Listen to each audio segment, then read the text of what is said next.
CH-101। मुझे शुभ जी से भी बहुत डर लगता है, दादाजी ने दादी के हाथ को रब करते हुए कहा।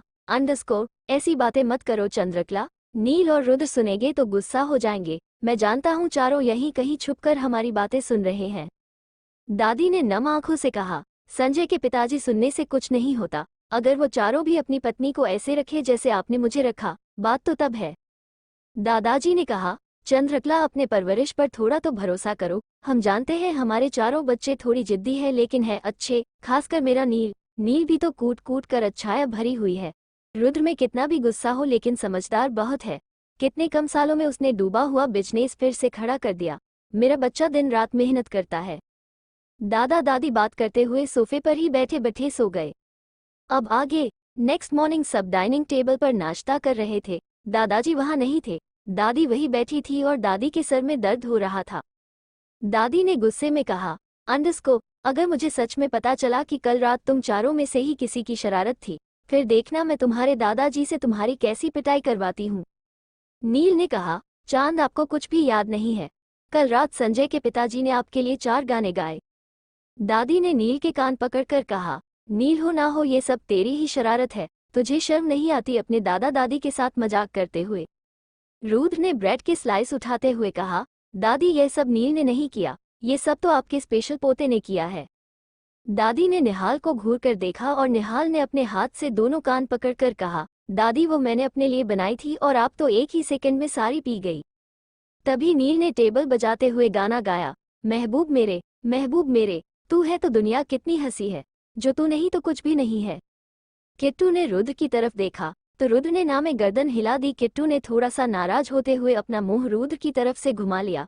तो फिर रुद्र ने भी गाना गाया। मैंने पूछा, चांद से देखा है कहीं मेरे यार सा हंसी? चांद ने कहा, चांदनी की कसम नहीं, नहीं, नहीं। निहाल ने भी टेबल बजाते हुए कहा। अब मेरी बारी। पत्थर के सनम, तुझे हमने मोहब्बत का खुदा जाना। ये कहकर निहाल नव्या को देखने लगा और नव्या ने निहाल को पूरी तरीके से इग्नोर कर दिया। शुभ ने भी टेबल बजाते हुए गाना गाया। तुम कमसिन हो, नादान हो, सोचता हूँ ये कि तुम्हें प्यार ना करूं। शुभ बस दिशा को ही देख रहा था और दिशा घबराहट के मारे नजरें नीचे करके बैठी हुई थी।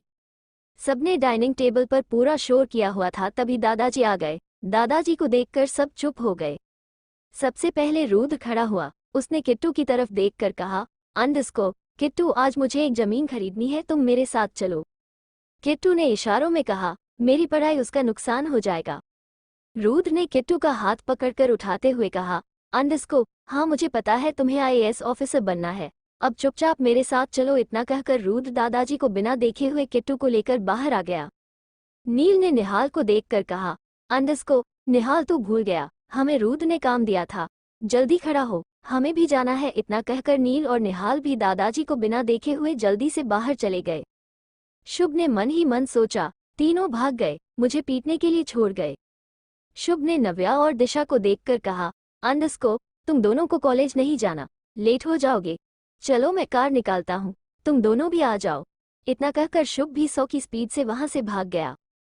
अब दादा और दादी की डाइनिंग टेबल पर बच्चे थे। दादी ने अपना सिर पकड़ा हुआ था तो दादाजी ने प्यार से कहा। चांद, तुम पर सच में गुलाबी रंग बहुत खिलता है। इतना कहकर दादा दादी एक दूसरे को देखकर मुस्कुराने लगे। तभी बाहर से आवाज आई। सब दरवाजे पर जाकर छुपकर दोनों को देख रहे थे। सबने एक साथ कहा। चांद, तुम पर गुलाबी रंग खिलता है। इतना कहकर सब भाग गए।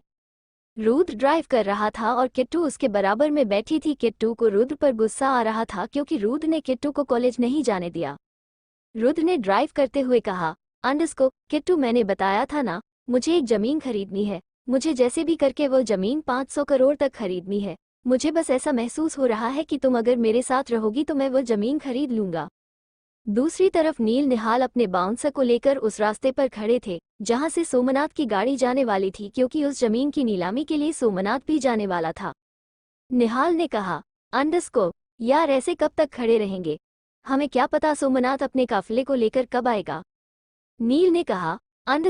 यार, तू सही कह रहा है। एक काम करते हैं, रास्ते पर कीलें बिछा देते हैं। अगर आएगा तो उसकी गाड़ी अपने आप ही पंचर हो जाएगी, अपने आप लेट हो जाएगा। मैं और तू वो सामने वाले रेस्टोरेंट में बैठकर खाना खाते हैं। निहाल ने कहा। बिल्कुल ठीक कहा तूने। नीलू निहाल ने रास्ते में बहुत सारी कीलें बिछा दी और खुद जाकर रेस्टोरेंट में खाना खाने लगे, लेकिन वो जहां बैठे थे वहां से रास्ता साफ दिखाई दे रहा था। थोड़ी देर में सोमनाथ के काफिले की 3 गाड़ियां उस रास्ते से गुजरी, लेकिन कील होने की वजह से 2 गाड़ियों में पंचर हो गया। सोमनाथ गाड़ी से उतरा और उसने अपना पैर टायर पर मारते हुए कहा, अंडस्को, ये सब क्या हो रहा है? मुझे आज नीलामी में जाना है, नहीं तो वो जमीन रुद्र खरीद लेगा। नील और निहाल दोनों रेस्टोरेंट में बैठे हुए सोमनाथ को देख रहे थे। सोमनाथ के ड्राइवर ने कहा, सर सबसे पीछे वाली गाड़ी में टायर पंचर नहीं हुआ है, आप उसमें चले जाइए। सोमनाथ सबसे पीछे वाली गाड़ी में बैठकर वहां से निकल गया।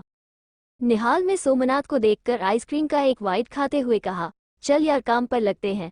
इतना कहकर दोनों रेस्टोरेंट से बाहर आ गए और अपनी गाड़ी में बैठकर दूसरे रास्ते से चले गए। सोमनाथ 10 किलोमीटर ही गया होगा कि सामने सड़क पर बहुत झगड़ा हो रहा था, वहां बहुत ज्यादा भीड़ लगी थी। सोमनाथ के ड्राइवर ने उतरकर उस भीड़ को देखकर कहा, अंडस्को, सब लोग हट जाइए, हमें जल्दी है, कहीं जाना है। लेकिन भीड़ ड्राइवर की बात ही नहीं सुन रही थी। ड्राइवर सोमनाथ के पास आया और कहने लगा, सर यहाँ कोई एक्सीडेंट हो गया है, उसकी वजह से भीड़ लग रही है। सोमनाथ ने कहा, मेरा नीलामी में जाना बहुत जरूरी है, जल्दी कुछ करो। ड्राइवर ने कहा, सर मैं आपके लिए कैब बुक कर देता हूँ, आप इस भीड़ से निकलकर आगे चले जाइए। सोमनाथ ने हाँ में गर्दन हिलाई और भीड़ से निकलकर आगे चला गया।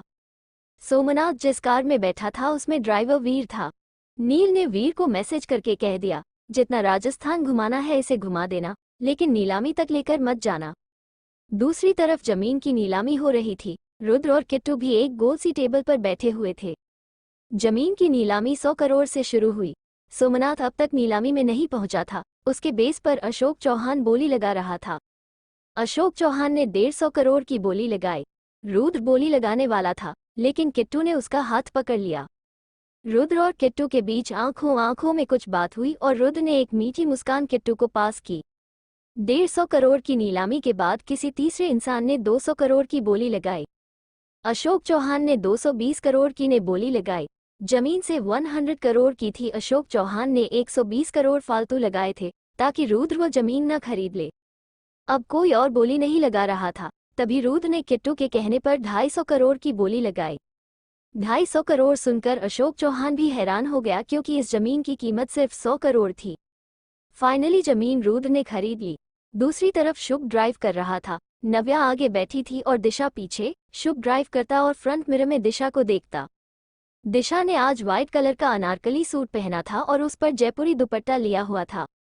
शुभ की नज़र दिशा से हट ही नहीं रही थी। शुभ ने मन ही मन खुद से कहा, अंडस्को, यार ये लड़की व्हाइट क्यों पहनती है? इसका व्हाइट पहनना बंद करवाना पड़ेगा, वरना यह मुझे पागल करके छोड़ेगी। थोड़ी देर में नव्या का फोन रिंग हुआ। नव्या ने फोन पर कुछ बात की और फिर शुभ को देखकर कहा, शुभ मुझे यही ड्रॉप कर दे, मुझे अपनी फ्रेंड के साथ बुक एग्जीबिशन में जाना है। शुभ ने गाड़ी साइड में रोक दी। नव्या उतरने लगी तो दिशा ने घबराते हुए कहा, अंडस्को दी, मैं आपके बिना कॉलेज नहीं जाऊंगी, मैं अकेली नहीं जाऊंगी, मुझे डर लगता है। नव्या ने कहा, अंडस्को दिशा तुम अकेली थोड़ी हो, शुभ है ना, शुभ तुम्हें ड्रॉप कर देगा, फिर शाम को लेने भी आ जाएगा। दिशा ने कहा, नहीं दी, मुझे शुभ जी से भी बहुत डर लगता है, प्लीज दी मुझे शुभ जी के साथ अकेला छोड़कर मत जाइए, यह मुझे फिर से रास्ते में छोड़ देंगे। शुभ ने हैरानी से पीछे मुड़कर दिशा को देखा तो दिशा की आंखें नम हो चुकी थी। शुभ ने थोड़ा सख्ती में कहा, यार तुम्हारी प्रॉब्लम क्या है? तुम्हें मैं पागल नजर आता हूँ जो हर बार तुम्हारे साथ ऐसा करूंगा? मैं तुम्हें कहीं नहीं छोड़ने वाला, समझी तुम? शुभ ने नव्या को देखा और कहा, तुम जाओ, मैं इसे कॉलेज ड्रॉप कर दूंगा। नव्या चली गई। शुभ ने दिशा को आगे बैठने के लिए कहा, लेकिन दिशा ने गर्दन झुकाकर ना में गर्दन हिला दी। CH-102 पिट कर मानोगे या मानकर पिटोगे? दिशा ने कहा, नहीं दी, मुझे शुभ जी से भी बहुत डर लगता है, प्लीज दी मुझे शुभ जी के साथ अकेला छोड़कर मत जाइए, यह मुझे फिर से रास्ते में छोड़ देंगे। शुभ ने हैरानी से पीछे मुड़कर दिशा को देखा तो दिशा की आंखें नम हो चुकी थी। शुभ ने थोड़ा सख्ती में कहा, यार तुम्हारी प्रॉब्लम क्या है? तुम्हें मैं पागल नजर आता हूँ जो हर बार तुम्हारे साथ ऐसा करूंगा? मैं तुम्हें कहीं नहीं छोड़ने वाला, समझी तुम? शुभ ने नव्या को देखा और कहा, तुम जाओ, मैं इसे कॉलेज ड्रॉप कर दूंगा। नव्या चली गई। शुभ ने दिशा को आगे बैठने के लिए कहा, लेकिन दिशा ने गर्दन झुकाकर ना में गर्दन हिला दी। अब आगे? शुभ ने कहा, प्लीज दिशा आगे आकर बैठो। दिशा में अब भी ना में गर्दन हिला दी। शुभ ने थोड़ा सख्ती से कहा, ठीक है, तुमने मेरा लैपटॉप तोड़ा था ना, मुझे उसके पैसे दे दो, फिर जो मन में आए वह करना। शुभ बात बात पर दिशा को लैपटॉप की धमकी देने लगा और ना चाहते हुए भी दिशा शुभ की बात मानने लगी। दिशा चुपचाप आके आगे बैठ गई। शुभ ने ड्राइव करते हुए कहा, देखो दिशा, मैंने जो पहले किया मैं उसके लिए माफ़ी चाहता हूँ। इसका मतलब यह नहीं है कि मैं हर बार तुम्हारे साथ वही सब करूँगा। अच्छा चलो हम नई शुरुआत करते हैं, मैं और तुम लंच पर चलते हैं, आज तुम भी कॉलेज मत जाओ। दिशा में थोड़ा घबराते हुए हिम्मत करते हुए कहा, नहीं मुझे कॉलेज जाना है। शुभ ने में गर्दन हिलाई और दिशा को कॉलेज ड्रॉप कर दिया। दिशा जब कॉलेज में गई तो कुछ लड़कों ने उसे देखकर कहा, अंडरस्कोर, यार आज तो ये अकेली आई है, चल इसके साथ थोड़ी मस्ती करते हैं, वैसे भी क्लास की डरपोक लड़की तो यही है। उन तीनों लड़कों में से एक लड़के ने दिशा का रास्ता रोककर कहा, क्या हुआ दिशा, आज तुम्हारी बॉडीगार्ड नहीं आई? दूसरे ने कहा, तुम इतना डरती क्यों हो, कोई तुम्हें खा जाएगा? तीसरे ने कहा, आज तुम अकेली आए हो तो हमारे साथ ही मूवी देखने चलो, तुमने कभी थिएटर में मूवी देखी है? उन तीनों की बात सुनकर दिशा को रोना आ गया और वो रोने लगी। दिशा के मुंह से डर के मारे आवाज ही नहीं निकल रही थी और वो चुपचाप सेमी हुई खड़ी रही। एक लड़के ने कहा, ये तुम्हारी ड्रेस कहाँ से सिलेक्ट करती हो, बहुत प्यारी लग रही है, तुम्हारा दुपट्टा छूकर देख लूं? इतना कहकर वो लड़का दिशा के दुपट्टे को हाथ लगाने लगा, लेकिन वो दिशा का दुपट्टा छू पाता उससे पहले ही शुभ ने उसका हाथ पकड़ लिया। शुभ ने उस लड़के का हाथ मरोड़ कर कहा, अंडरस्कोर, दुपट्टा ओढ़ने का शौक है, मैं उड़ा दूं दुपट्टा? सीनियर की फ्रेंड से पंगा?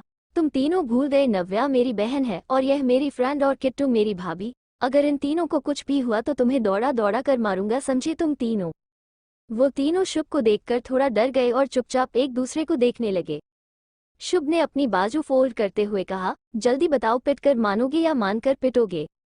उन तीनों ने एक साथ शुभ के पैर पकड़कर कहा, सर हम मान गए, हम समझ गए, हम इन तीनों लड़कियों से दूर रहेंगे। शुभ ने एटीट्यूड के साथ कहा, तुम तीनों ही दूर नहीं रहोगे, ये ध्यान भी रखोगे कि इन तीनों को कोई परेशान न करे, वरना तुम जानती नहीं हो शुभ प्रताप सिंह को। तीनों ने हाथ जोड़कर कहा, हाँ हाँ हम समझ गए। शुभ ने इशारा किया और वो तीनों वहां से भाग गए। शुभ ने दिशा की तरफ देखा जो अब भी रो रही थी। शुभ ने कहा, दिशा आज रहने दो, तुम्हें घर छोड़ देता हूँ, कल नव्या के साथ कॉलेज आ जाना। दिशा ने हाँ में गर्दन हिला दी। दूसरी तरफ रुद्र ने जमीन खरीद ली थी। जमीन खरीद कर रुद्र काफी खुश था। रुद्र ड्राइव कर रहा था और किट्टू रुद्र के बराबर में बैठी थी। रुद्र ने ड्राइव करते हुए कहा, किट्टू मैं आज बहुत खुश हूँ, तुम्हारी वजह से आज मैंने सोमनाथ को मात दे दी। वीर सोमनाथ को पूरे शहर का चक्कर लगवा रहा था। सोमनाथ ने गुस्से में कहा, तुम्हें पता भी है मुझे कहाँ जाना है? 2 घंटे से मुझे गाड़ी में घुमा रहे हो, अब तक मुझे ड्रॉप क्यों नहीं किया? वीर ने कहा, सर आपको ड्रॉप करना कहाँ है? सोमनाथ ने हैरानी से वीर को देखा और गुस्से में कहा, अगर तुम्हें पता ही नहीं कि हम जा कहाँ रहे हैं तो तुमने मुझसे पूछा क्यों नहीं? वीर ने कहा, सर मैं नया ड्राइवर हूँ, मुझे नहीं पता कि पैसेंजर से पूछते हैं कि कहाँ जाना है। सोमनाथ ने अपने सिर पर हाथ मारकर कहा, आज की डील तो गई, इस बेवकूफ ड्राइवर की वजह से अब तक तो जमीन की नीलामी हो गई होगी। सोमनाथ ने गुस्से में कहा, गाड़ी रोको। वीर ने गाड़ी रोक दी। सोमनाथ गुस्से में उतर कर चला गया और वीर को हंसी आ गई। वीर ने अपना फोन निकाला और नील को इन्फॉर्म कर दिया। रात का समय। रुद्र किट्टू को अपनी बाहों में लेकर बालकनी में बैठा हुआ था। रुद्र ने अपने गाल किट्टू के गाल पर रगड़ कर कहा, एक बात कहूँ, गुस्सा तो नहीं हो जाओगे? किट्टू ने ना में गर्दन हिला दी। रुद्र ने कहा, मैं नेक्स्ट मंथ अमेरिका जा रहा हूँ, 6 हफ्ते के लिए। किट्टू रुद्र के पास से उठकर गुस्से में अंदर आ गई। रुद्र ने खुद से कहा, पता था मुझे गुस्सा हो जाएगी। रुद्र ने अंदर आकर किट्टू को पीछे से गले लगाते हुए कहा, अंडरस्को छोटे खरगोश, बहुत जरूरी काम है, वरना नहीं जाता, सिर्फ 6 हफ्तों की बात है, तुम्हारे बर्थडे से पहले आ जाऊंगा। किट्टू ने पलटकर नम आंखों से इशारा करके कहा, अंडरस्को मुझे भी ले चलिए, मैं यहाँ बोर हो जाऊंगी, आपके बिना मेरा मन नहीं लगेगा। रुद्र ने किट्टू के आंसू पोंछकर कहा, किट्टू तुम्हारे एग्जाम आने वाले हैं, तुम अपनी पढ़ाई पर कंसंट्रेट करो, तब तक मैं भी वापस आ जाऊंगा, फिर मिलकर तुम्हारा बर्थडे सेलिब्रेट करेंगे। लेकिन किट्टू अब भी रुद्र से नाराज थी। राठौर हाउस। सोमनाथ ने चिल्लाकर कहा, अशोक चौहान वो प्रॉपर्टी 500 करोड़ की थी जिसे रुद्र 250 करोड़ में खरीद कर चला गया। चौहान ने भी एटीट्यूड के साथ कहा, अंडरस्को मुझे नहीं पता था वो प्रॉपर्टी कितने की थी और कितने की नहीं। उसकी बोली 100 करोड़ सी लगी थी। सोमनाथ ने गुस्से में कहा, रुद्र का दिमाग कुछ ज्यादा ही चलता है। उसने अपनी अप्रोच लगाकर बोली 100 करोड़ से स्टार्ट की और 250 करोड़ पर खुद ही जमीन खरीद ली। चौहान ने कहा, अंडरस्कोर, ज्यादा फिक्र करने की जरूरत नहीं है सोमनाथ। जो लड़की चिराग को प्यार करती है वो रुद्र की बहन है। चिराग की शादी उसी लड़की से हो जाए तो रुद्र की कमजोरी हमारे हाथ आ जाएगी। फिर हम जब चाहे रुद्र की कमजोरी से फायदा उठा सकते हैं। सोमनाथ ने कहा, फिर देरी किस बात की है? अब तो तुम्हारा बेटा काफी हद तक ठीक हो गया है। जितनी जल्दी हो सके चिराग की शादी उस लड़की से कर दो। अवनी और नील एक रेस्टोरेंट में बैठे हुए थे। नील कंटिन्यू अवनी को देखे जा रहा था। नील का ऐसे देखना अवनी से बर्दाश्त नहीं हो रहा था। अवनी ने नील की आंखों पर हाथ रखकर कहा, नील बस कीजिए ना, कितना देखेंगे? जब से आए हैं मुझे यह निहार रहे हैं, कुछ ऑर्डर कर ले। नील ने कहा, अवनी मैं क्या करूं? तुम्हें जितना भी देखता हूं मन भरता ही नहीं। पता नहीं दादी हमारी शादी की बात कब करेगी, कब बात होगी, कब शादी होगी, कब सुहा। नील ने इतना ही कहा था कि अवनी ने उसके मुंह पर हाथ रखकर कहा, बस ठीक है, मैं समझ गई। आपको वो सब करने की बहुत जल्दी है ना। नील ने एक मासूम से बच्चे की तरह मीठी स्माइल के साथ हमें गर्दन हिला दी। थोड़ी देर बाद नील का फोन वाइब्रेट होने लगा। नील फोन रिसीव करने के लिए रेस्टोरेंट से बाहर चला गया। अवनी उस वक्त अकेली बैठी हुई थी। अवनी ने वेटर का ऑर्डर दिया। सोनम पटेल उसी रेस्टोरेंट में बैठी हुई अवनी और नील को देख रही थी। सोनम ने मन ही मन कहा, नील तुमने मुझे डबल क्रॉस करके ठीक नहीं किया। तुम्हें क्या लगता है मुझे कभी पता नहीं चलेगा? अब मैं तुम्हें और अवनी की शादी कभी नहीं होने दूंगी।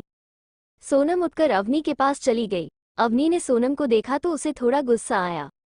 अवनी ने गुस्से में कहा, यहाँ क्यों आए हो? सोनम ने बहुत प्यार से कहा, अवनी तुम नील से इतना अंधा प्यार करती हो कि नील की हर गलत बात को एक्सेप्ट कर लेती हो। नील तुम्हें डबल क्रॉस कर रहा है। अवनी ने कहा, मैं नील को आज से नहीं बचपन से जानती हूँ। वो ऐसा कुछ नहीं करेगा जिससे मैं हट हो जाऊं। सोनम ने कहा, बड़ा अंधा प्यार है तुम्हारा, जो देखकर भी अनदेखा कर देती हो। तुम बस नील को जानती हो, एक मर्द को नहीं। नील तुम्हारे सामने शराफत दिखाता है लेकिन शरीफ है नहीं। यकीन नहीं आता तो मैं तुम्हें प्रूफ दिखा सकती हूँ। सोनम ने अपने बैग से मोबाइल निकाला और अवनी को वो वीडियो दिखाई जिसमें वो सोनम के साथ डांस कर रहा था। उस वीडियो में सिर्फ सोनम और नील ही थे। इस वीडियो को देखकर लग भी रहा था कि उन दोनों के बीच फिजिकल रिलेशन बनने वाला है। उस वीडियो में सोनम नील की शर्ट के बटन खोल रही थी। जैसे जैसे अवनी वो वीडियो देख रही थी, अवनी की आंखों में आंसू आ रहे थे। अवनी को उस वीडियो पर यकीन नहीं था, लेकिन आंखों देखी बात को वह झुठला भी नहीं सकती थी। फिर भी अवनी ने गुस्से में कहा, अंडरस्कोर, यह मेरा नील नहीं है, समझी तुम? मुझे बताने की जरूरत नहीं है। मैं अपने नील को जानती हूँ। मेरे अलावा को किसी और की तरफ देखता भी नहीं। सोनम ने वो वीडियो अवनी को सेंड कर दी। सोनम ने कहा, अगर यह वीडियो झूठी है तो तुम इसकी इन्वेस्टिगेशन करवा लो। अगर यह वीडियो झूठी हुई तो सोनम पटेल कभी तुम्हें अपना चेहरा नहीं दिखाएगी। लेकिन यह वीडियो सच्ची है। मैं नहीं चाहती नील में जो मेरे साथ किया वो तुम्हारे साथ भी करे। पता नहीं नील ने कितनी लड़कियों के साथ ये सब किया होगा। इतना कहकर सोनम वहां से चली गई और अवनी उस वीडियो को देखकर रोने लगी। CH-103, मैंने कुछ ऐसा मांग लिया जो तुम ना दे पाओ। जैसे जैसे अवनी वह वीडियो देख रही थी, अवनी की आंखों में आंसू आ रहे थे। अवनी को उस वीडियो पर यकीन नहीं था, लेकिन आंखों देखी बात को वह झुठला भी नहीं सकती थी। फिर भी अवनी ने गुस्से में कहा, अंडरस्कोर, यह मेरा नील नहीं है, समझी तुम? मुझे बताने की जरूरत नहीं है। मैं अपने नील को जानती हूँ। मेरे अलावा को किसी और की तरफ देखता भी नहीं। सोनम ने वो वीडियो अवनी को सेंड कर दी। सोनम ने कहा, अगर यह वीडियो झूठी है तो तुम इसकी इन्वेस्टिगेशन करवा लो। अगर यह वीडियो झूठी हुई तो सोनम पटेल कभी तुम्हें अपना चेहरा नहीं दिखाएगी। लेकिन यह वीडियो सच्ची है। मैं नहीं चाहती नील में जो मेरे साथ किया वो तुम्हारे साथ भी करे। पता नहीं नील ने कितनी लड़कियों के साथ ये सब किया होगा। इतना कहकर सोनम वहां से चली गई और अवनी उस वीडियो को देखकर रोने लगी। अब आगे, थोड़ी देर बाद वहां नीला आ गया। नील ने अवनी की आंखों में आंसू देखे तो घबराकर पूछा, अवनी क्या हुआ, इतना क्यों रो रही हो? अवनी ने नील को गुस्से में देखकर कहा, क्या आपने सोनम पटेल के साथ रात बिताई है? नील ने अवनी के आंसू पूछते हुए कहा, अवनी सोनम पटेल कहाँ से आ गई? अवनी ने गुस्से में कहा, पहले आप मेरी बातों का जवाब दीजिए। क्या आप सोनम पटेल के करीब गए थे? नील ने अवनी को कोई जवाब नहीं दिया। अवनी गुस्से से उठी, अपने मोबाइल को नील के हाथ पर रखा, फिर वहां से चली गई। नील ने वो वीडियो कुछ ही सेकंड में देख ली। नील भागता हुआ अवनी के पीछे गया। अवनी जब तक पार्किंग में ही पहुंची थी। नील ने पीछे से अवनी का हाथ पकड़कर अपनी तरफ घुमाया तो अवनी बहुत बुरी तरीके से रो रही थी। नील ने अवनी को गले लगाकर कहा, अवनी तुम मेरी बात सुनो ही नहीं तो मैं एक्सप्लेन कैसे करूंगा। अवनी ने गुस्से में कहा, क्या एक्सप्लेन करेंगे? ये वीडियो झूठी है, ये आप नहीं हो, ये सोनम नहीं है, बताओ। उस दिन पार्टी में मैंने खुद सोनम को आपको किस करते हुए देखा था, अब बताइए नील मैं आंखों देखी बात का विश्वास कैसे न करूं। थोड़ी देर में अवनी में नील का कॉलर पकड़ लिया और फूट फूट कर रोने लगी। अवनी ने अपना सिर नील के सीने पर रखकर कहा, मैंने अपना रेप तक आपको माफ कर दिया, इससे ज्यादा मैं अपने आप को डेडिकेट नहीं कर सकती। मैंने आपकी जबरदस्ती बर्दाश्त कर ली, लेकिन आपकी बेवफाई बर्दाश्त नहीं करूंगी। रेप शब्द सुनते ही नील के रोंगटे खड़े हो गए। नील तो अवनी के प्यार में भूल ही गया था कि उसने अवनी के साथ जबरदस्ती भी की है। नील ने खुद को संभालते हुए अवनी को कसकर गले लगाकर कहा, अवनी मुझ पर विश्वास करो, मैं सच कह रहा हूँ, मेरे और सोनम के बीच कुछ नहीं है, यकीन नहीं आता तो तुम निहाल से पूछ लो। अवनी ने रोते हुए कहा, मैं किसी से कुछ नहीं पूछूंगी, आप मुझे प्रूव करेंगे कि आपके और सोनम के बीच कुछ नहीं है। मैं आपको 10 दिन का टाइम देती हूँ, अगर आपने 10 दिन में प्रूव कर दिया कि आपके सोनम के बीच कुछ नहीं है तो मैं आपसे शादी करूंगी, वरना 11वें दिन मैं कनाडा वापस चली जाऊंगी। ये सुनकर कि मैं कनाडा वापस चली जाऊंगी, नील ने अपनी बाहें अवनी पर और कस दी। नील ने कहा, प्लीज अवनी मुझे छोड़कर कहीं मत जाना। अवनी ने खुद को नील की बाहों से आजाद करके कहा, अंडस्को घर चलिए। नील भी इस वक्त अपने होश में नहीं था, उसने भी अवनी को अब कुछ कहना ठीक नहीं समझा। दोनों गाड़ी में बैठकर प्रताप हाउस आ गया। दूसरी तरफ ईशा ने शुभ को फोन कर करके परेशान कर दिया। ईशा ने फोन पर कहा, शुभ तुमने कहा था हम शॉपिंग पर चलेंगे, लेकिन तुम तो आ ही नहीं रहे, मैं पिछले 2 घंटे से तुम्हारा वेट कर रही हूँ। शुभ ऑफिस के काम में बिजी रहने लगा था। शुभ ने कहा, ईशा मेरे भाई ने मेरे क्रेडिट और डेबिट कार्ड बंद कर दिए हैं, मेरे पास पैसे नहीं है, मैं तुम्हें कहाँ से शॉपिंग कराऊं? ईशा ने कहा, वो सब मुझे नहीं पता, अगर तुम मुझे शॉपिंग नहीं करवाओगे तो मैं ब्रेकअप कर लूंगी। शुभ तो ईशा के मुंह से कब से यह सुनना चाहता था, उसका दिल तो दिशा कब का ले गई थी, ईशा के साथ तो वो शायद अट्रैक्शन की वजह से था। शुभ ने कहा, ठीक है कर लो ब्रेकअप, लेकिन मेरे पास पैसा नहीं है।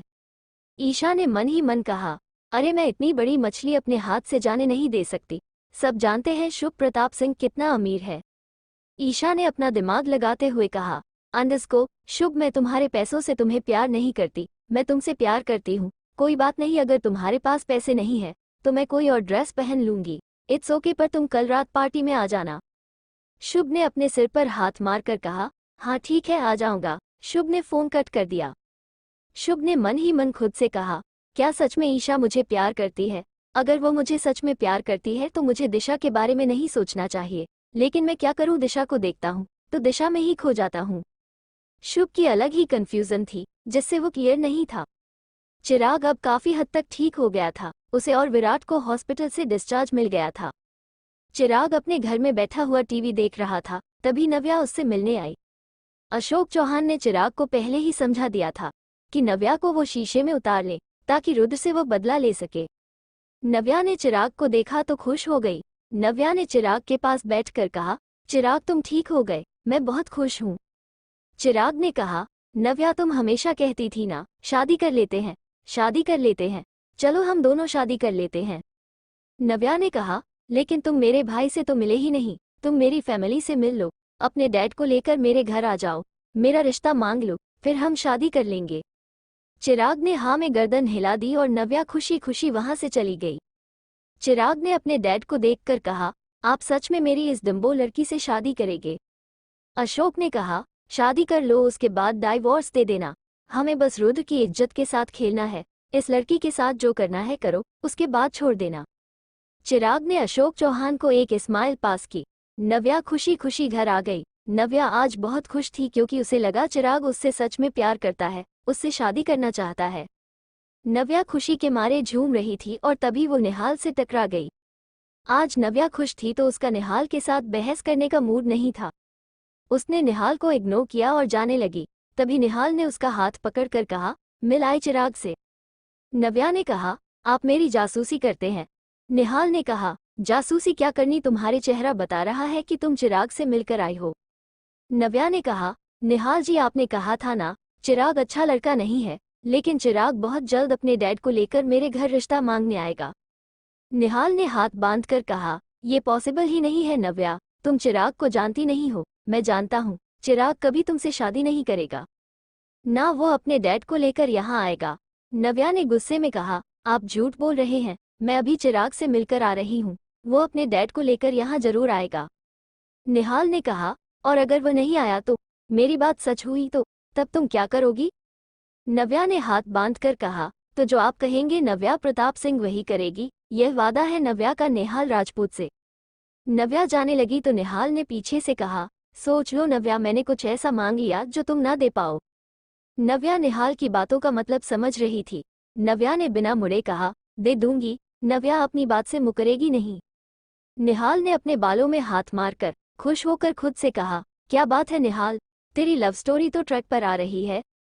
निहाल को कॉन्फिडेंस तो था कि चिराग और उसके डैड प्रताप हाउस नहीं आएंगे, लेकिन निहाल ये नहीं जानता था कि उसकी लव स्टोरी सबसे ज्यादा कॉम्प्लिकेटेड है। नव्या को मनाना आसान नहीं था। सुबह सब नाश्ते की टेबल पर नाश्ता कर रहे थे, लेकिन आज नाश्ते की टेबल पर बहुत शांति थी। अवनी नील से नाराज थी, किट्टू रूद से, नव्या और निहाल के बीच तो तालमेल था ही नहीं। दिशा शुभ से डरती थी, इसलिए उससे बात नहीं करती थी। सब चुपचाप नाश्ता कर रहे थे। दादी दादा को बच्चों की खामोशी खल रही थी। दादा दादाजी को बच्चों का चुपचाप नाश्ता करना पसंद नहीं था, उन्हें तो उन सब का शोर सुनकर ही सुकून मिलता था। दादाजी ने अपनी भारी भरकम आवाज में पूछा, नील सब ठीक है? नील उदास मन से कहा, जी दादाजी। दादी ने रूद से कहा, रूद तेरे किट्टू के बीच कोई प्रॉब्लम है? रूद ने ना में गर्दन हिलाते हुए कहा, नहीं दादी जी, सब ठीक है। दादा दादी ने निहाल, शुभ, दिशा, नव्या से भी इशारों में पूछा और सबने यही कहा, सब ठीक है। दादा दादी उम्र के जिस पड़ाव में थे, वो इतना तो समझते थे कि बच्चे झूठ बोल रहे हैं। दादाजी ने थोड़ा सख्ती से कहा, अंडस्को, हम बूढ़े हो गए हैं, हमें क्यों बताओगे अपनी बात? आजकल के बच्चों को लगता है कि बड़े उनकी बातें नहीं समझेंगे, लेकिन ये भूल जाते हैं कि वो जिस उम्र में है, हम वही उम्र पार करके आए हैं। दादी ने भी गुस्से में कहा, अगर सब कुछ ठीक है तो आज इतनी शांति क्यों है? दादी की बात सुनकर किट्टू की आंखें नम हो गई और उसने इशारों में दादी को अपनी बात बताना शुरू कर दिया, लेकिन दादी किट्टू के इशारे समझती नहीं थी। दादी ने पास बैठे रूद के कान पकड़कर कहा, जल्दी बता किट्टू, क्या कहना चाहती है? रूद ने कहा, आए दादी, पहले कान छोड़, बताता हूँ। दादी ने रुद्र का कान छोड़ दिया। रुद्र ने कहा, मैं 6 हफ्तों के लिए अमेरिका जा रहा हूँ। किट्टू इसी बात को लेकर नाराज है। किट्टू ने रुद्र की बात सुनकर हाँ में गर्दन हिला दी। दादाजी ने किट्टू की तरफ देखकर कहा, बेटा, इसमें नाराज होने वाली क्या बात है, तुम भी रुद्र के साथ चली जाओ। CH-104 चीटिंग करके पास नहीं होगी मेरी बहू, दादाजी ने थोड़ा सख्ती से कहा। अंडस्को, हम बूढ़े हो गए हैं, हमें क्यों बताओगे अपनी बात? आजकल के बच्चों को लगता है कि बड़े उनकी बातें नहीं समझेंगे, लेकिन ये भूल जाते हैं कि वो जिस उम्र में है, हम वही उम्र पार करके आए हैं। दादी ने भी गुस्से में कहा, अगर सब कुछ ठीक है तो आज इतनी शांति क्यों है? दादी की बात सुनकर किट्टू की आंखें नम हो गई और उसने इशारों में दादी को अपनी बात बताना शुरू कर दिया, लेकिन दादी किट्टू के इशारे समझती नहीं थी। दादी ने पास बैठे रूद के कान पकड़कर कहा, जल्दी बता किट्टू, क्या कहना चाहती है? रूद ने कहा, आए दादी, पहले कान छोड़, बताता हूँ। दादी ने रुद्र का कान छोड़ दिया। रुद्र ने कहा, मैं 6 हफ्तों के लिए अमेरिका जा रहा हूँ। किट्टू इसी बात को लेकर नाराज है। किट्टू ने रुद्र की बात सुनकर हाँ में गर्दन हिला दी। दादाजी ने किट्टू की तरफ देखकर कहा, बेटा, इसमें नाराज होने वाली क्या बात है, तुम भी साथ में चली जाओ। अब आगे, रुद्र ने कहा, अंडस्को, दादाजी, किट्टू के एग्जाम आने वाले हैं, ये मेरे साथ अमेरिका जाएगी तो यहाँ एग्जाम कौन देगा? शुभ ने अपनी समझदारी दिखाते हुए कहा, डोंट वरी भैया, मैं सेटिंग करा दूंगा, सब हो जाएगा, आप ले जाओ भाभी को अपने साथ। शुभ ने अपने कॉलर को चढ़ाते हुए कहा, इतनी तो चलती है आपके भाई की कॉलेज में। रूद ने गुस्से से शुभ को देखा, जैसे कह रहा हो, तुम्हें बीच में बोलने के लिए किसने कहा? शुभ रुद्र से थोड़ा डर गया और चुप हो गया। दादी ने कहा, अंडस्को, नहीं नहीं, चीटिंग करके पास नहीं होगी मेरी बहू। रूद ने कहा, वही तो दादी, समझाओ किट्टू को। दादी ने कहा, किट्टू, तुम जल्दी से अपनी पढ़ाई पूरी कर लो, फिर जब भी रुद्र अपने बिजनेस ट्रिप पर जाएगा तुम्हें लेकर जाएगा। किट्टू ने बेमन हाँ में गर्दन हिला दी, लेकिन वो फिर भी रुद्र से गुस्सा थी। दादाजी ने नील की तरफ देखकर कहा, अब तो बता तेरे साथ क्या हुआ? नील ने गुस्से में कहा, दादाजी, आपको नहीं पता, रुद्र और निहाल ने मुझे सोनम पटेल को बेच दिया था, जिसकी वजह से अवनी और मेरे बीच झगड़ा हो गया। नील की बात सुनकर सबको हंसी आ रही थी, लेकिन कोई हंसा नहीं। शुभ अपनी हंसी पर कंट्रोल नहीं कर पाता था, इसलिए उसने अपना सिर डाइनिंग टेबल से नीचे किया और हंसने लगा। निहाल और रुद्र नील को इतनी हैरानी से देख रहे थे, जैसे कह रहे हो, अबे दादा दादी के सामने क्या बोल रहा है। शुभ को हंसता हुआ देख नव्या ने शुभ को मारकर कहा, ओए चुप हो जाना, देख नहीं रहा नील भाई कितने गुस्से में है। शुभ ने कहा, अंडस्को, मैं क्या करूं, मेरी हंसी नहीं रुक रही, यहां से उठूंगा तो दादा दादी गुस्सा करेंगे। नील की बात सुनकर दादाजी ने हैरानी से रुद्र और निहाल को देखा और फिर अपनी कड़कती आवाज में पूछा, अंडस्को, नील क्या कह रहा है, कौन है सोनम पटेल और क्यों बेचा तुम्हें नील को। निहाल तो चुपचाप डाइनिंग टेबल से उठकर जाने लगा तो रुद्र ने उसका हाथ पकड़ लिया। निहाल ने हैरानी से रुद्र को देखा और आंखों आंखों में कहा, साले कुत्ते जाने दे, नहीं तो आज हम फिर से पीटेंगे, हमें कोई नहीं बचाएगा। कमीने, सब कुछ तेरी वजह से हुआ है, तूने ही तो कहा था हमें मुझे प्रोजेक्ट ला कर दो। दादाजी ने फिर गुस्से में पूछा, रुद्र, निहाल मैं कुछ पूछ रहा हूँ, क्या किया तुमने नील के साथ। निहाल की हिम्मत नहीं थी दादाजी के सामने कुछ भी बोलने की, वो तो अपना सलाइवा घटक रहा था।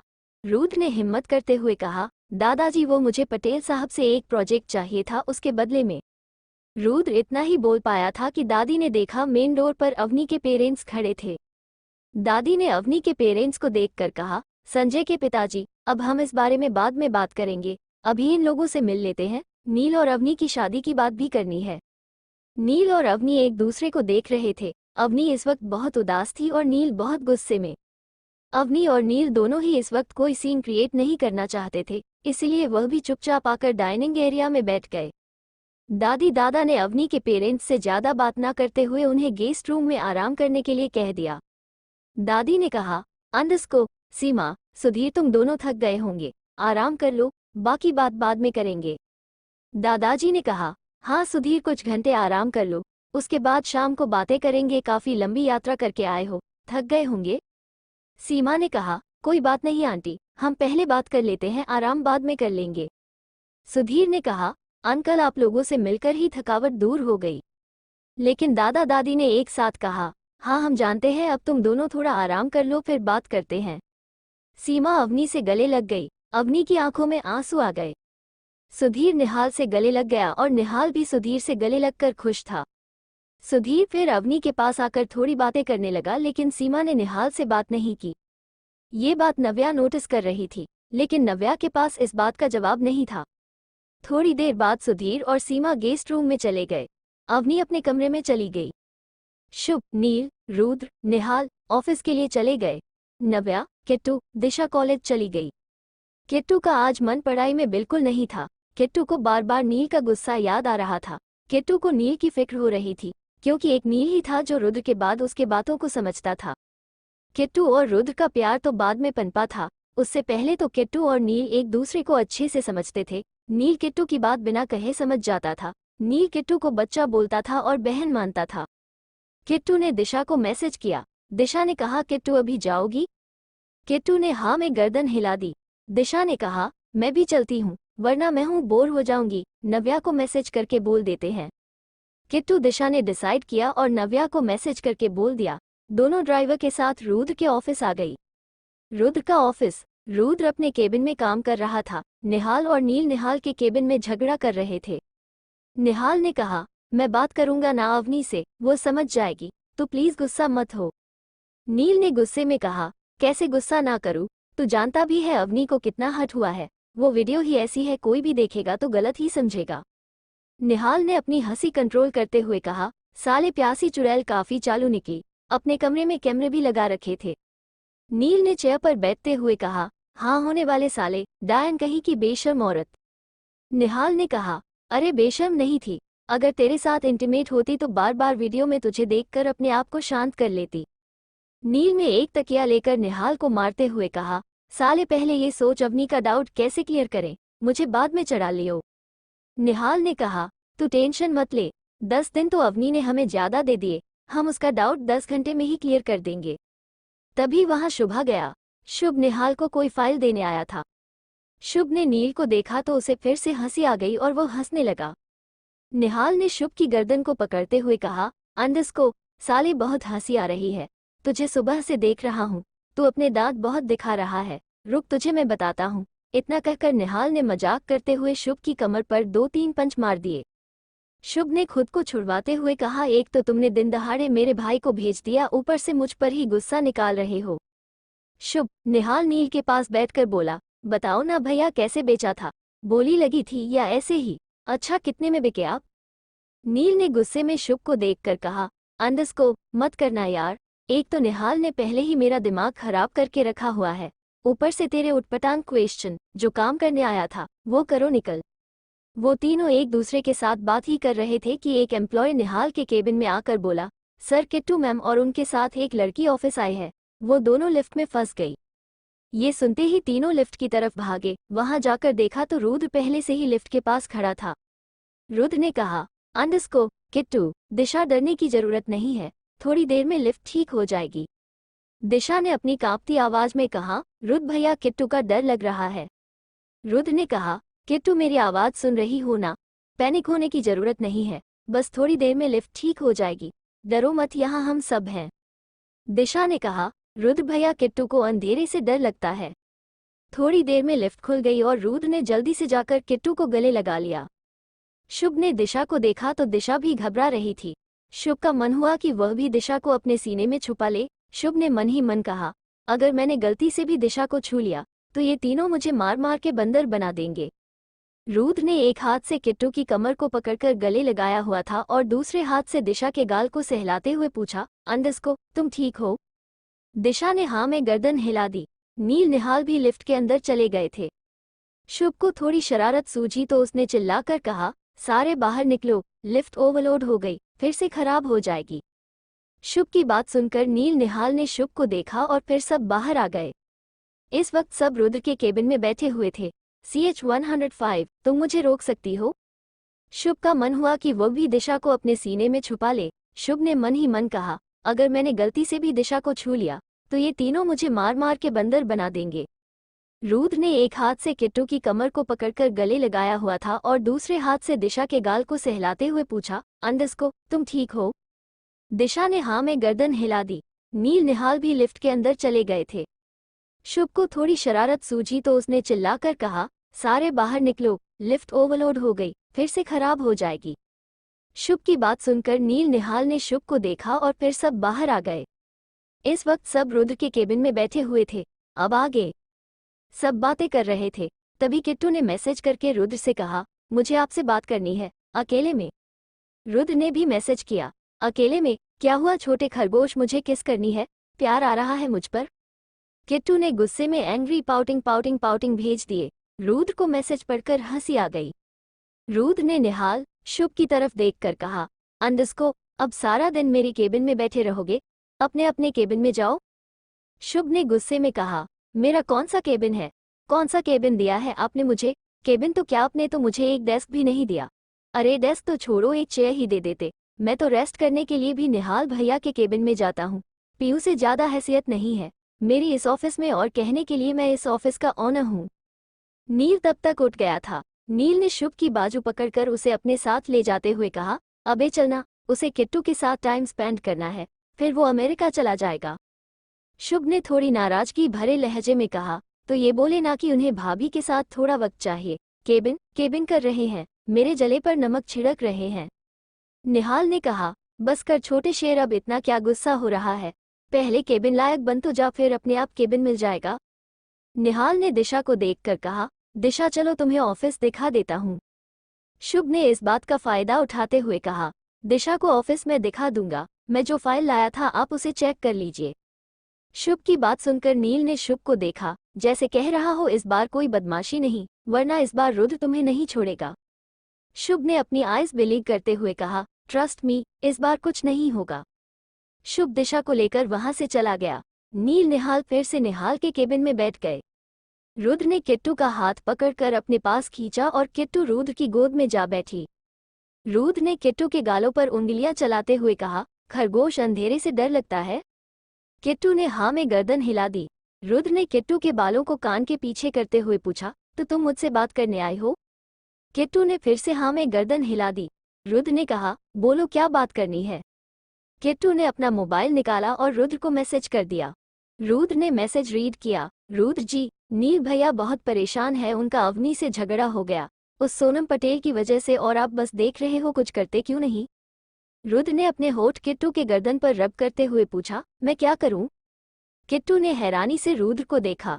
रुद्र ने फिर पूछा, अच्छा तुम बताओ क्या चाहती हो, मैं क्या करूं? किट्टू ने फिर अपना मोबाइल निकाला और उस पर मैसेज टाइप कर दिया।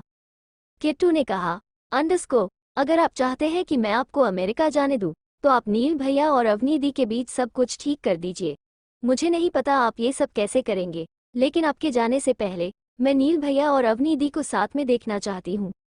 रुद्र ने अपना गाल किट्टू के गाल पर रब करते हुए कहा, अगर मैं कुछ ना करूं तो तुम मुझे अमेरिका नहीं जाने दोगी? किट्टू ने ना में गर्दन हिला दी। रुद्र ने हैरानी से किट्टू को देखकर कहा, तुम मुझे रोक सकती हो? किट्टू ने हाँ में गर्दन हिला दी। रुद्र ने किट्टू के बालों को सहलाते हुए कहा, और तुम मुझे कैसे रोकोगी? किट्टू ने अपना मोबाइल लिया और मैसेज टाइप कर दिया। रुद्र ने मैसेज रीड किया। उसमें लिखा था, मैं खाना पीना छोड़ दूंगी, आपसे बात नहीं करूंगी, आपसे गुस्सा हो जाऊंगी, दवाया टाइम से नहीं लूंगी, आप मुझे उस हालत में देख नहीं पाओगे और अमेरिका जाओगे ही नहीं। मैसेज पढ़कर रुद्र के चेहरे पर एक मुस्कान आ गई। रुद्र ने अपनी नाक किट्टू की नाक से रब हुए कहा, इमोशनली ब्लैकमेल करोगी? किट्टू ने मुस्कुराकर हाँ में गर्दन हिला दी। रुद्र ने अपना मोबाइल में कुछ टाइप किया, किसी को कुछ सेंड किया और फिर किट्टू से बातें करने लगा। रुद्र ने थोड़ा शरारती भरे अंदाज में कहा, अगर ये सब मैं सॉल्व कर दूं तो मुझे क्या मिलेगा?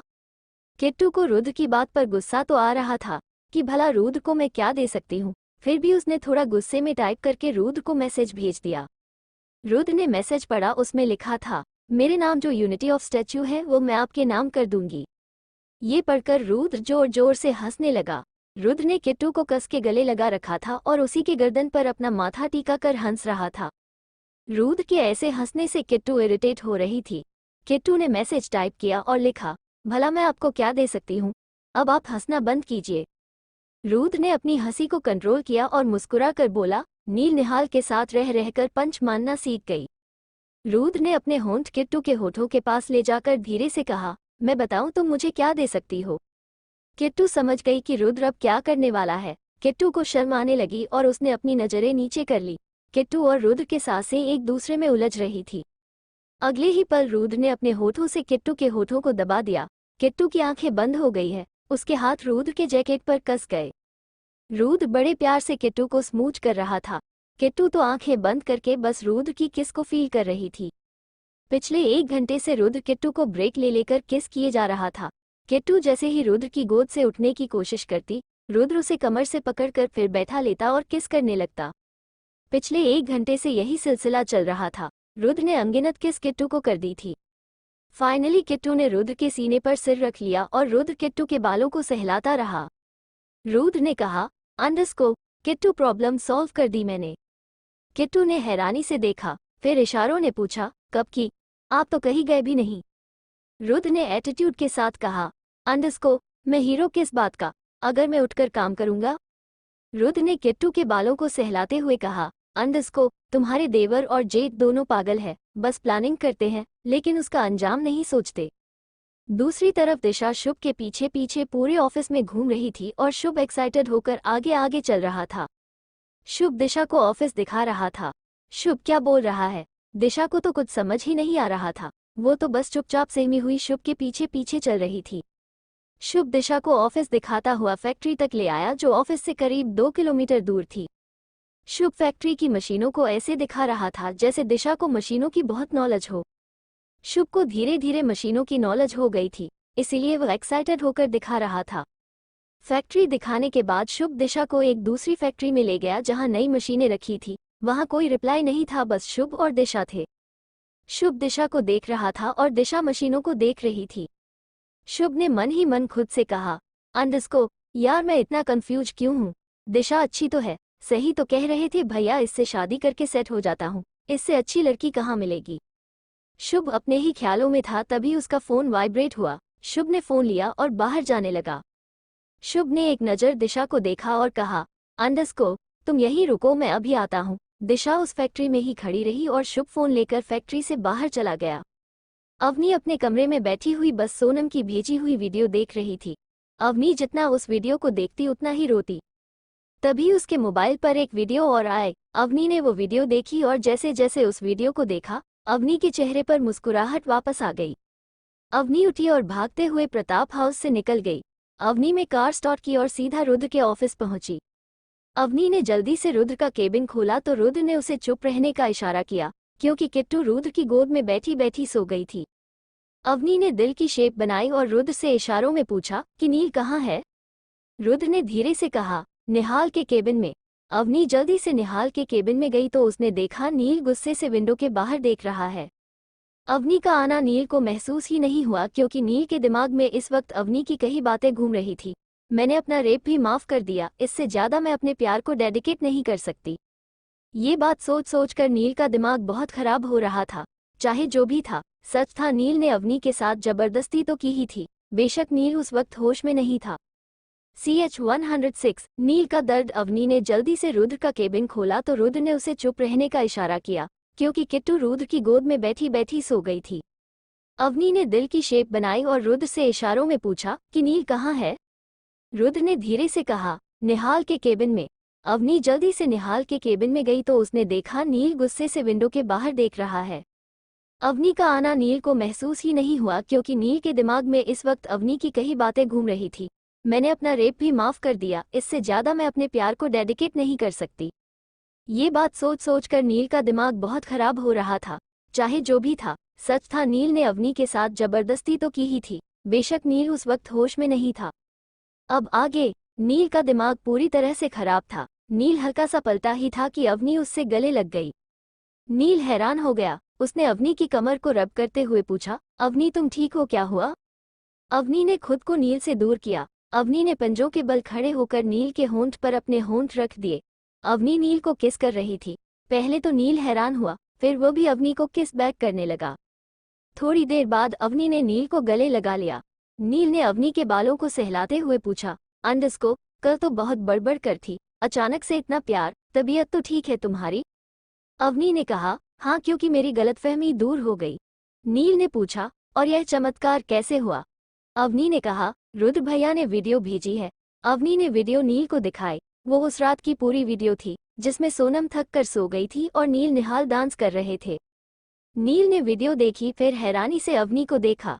अवनी ने मुस्कुराते हुए कहा, अंडरस्को सॉरी ना, माफ कर दो। नील ने सीरियस होते हुए कहा, मैं बहुत गलत कर चुका हूँ तुम्हारे साथ, इससे ज्यादा गलत करने की हिम्मत मेरे अंदर नहीं है। आज के बाद मत सोचना कि मैं तुम्हें चीट कर सकता हूँ। अवनी ने धीरे से कहा, सॉरी। नील ने कहा, अच्छा ठीक है, अब तुम घर जाओ, तुम्हारे पेरेंट्स इंतजार कर रहे होंगे। अवनी ने हैरानी से नील को देखा और फिर कहा, मैं घर जाऊं। नील ने कहा, हाँ घर जाओ। अवनी ने नील के सीने पर उंगली चलाते हुए कहा, मैं सोच रही थी छोटा सा मिनी सा हनीमून मना लेते, लेकिन आप कह रहे हैं तो चली जाती हूँ। इतना कहकर अवनी जैसे ही जाने के लिए पलटी, नील ने उसका हाथ पकड़कर खींच लिया। नील ने अवनी के गालों को रब करते हुए कहा, अंडरस्को हाँ हाँ क्यों नहीं, एक छोटी सी सुहागरात मना ही लेते हैं। इतना कहकर नील अवनी के होठों की तरफ झुकने लगा, लेकिन तभी निहाल ने केबिन का गेट खोल दिया। निहाल में नील और अवनी को देखकर हैरानी से पूछा, तुम दोनों का पैचअप हो गया। नील को इस वक्त निहाल आना खटक रहा था। नील ने थोड़ा गुस्से में कहा, हाँ हो गया, लेकिन तू अपने दीदी जीजाजी को डिस्टर्ब क्यों कर रहा। निहाल ने दोनों को सॉरी बोला और फिर बाहर जाने लगा। तभी उसे याद आया, अरे ये केबिन तो मेरा है। निहाल वापस आया। नील ने कहा, फिर वापस आ गया। निहाल ने थोड़ा सख्ती से कहा, अपना ये रोमांस का टोकरा कहीं और लेकर जाओ, यह मेरा केबिन है। नील ने थोड़ा उदास होकर कहा, अंडरस्को यार मेरा केबिन नहीं है तो क्या ऐसे करेगा, थोड़ी देर टाइम स्पेंड करने देना अवनी के साथ। निहाल कुछ बोलता उससे पहले ही वहां पर रुद्र आ गया और उसने कहा, नील के पास केबिन नहीं है तो नील को केबिन दे देते हैं।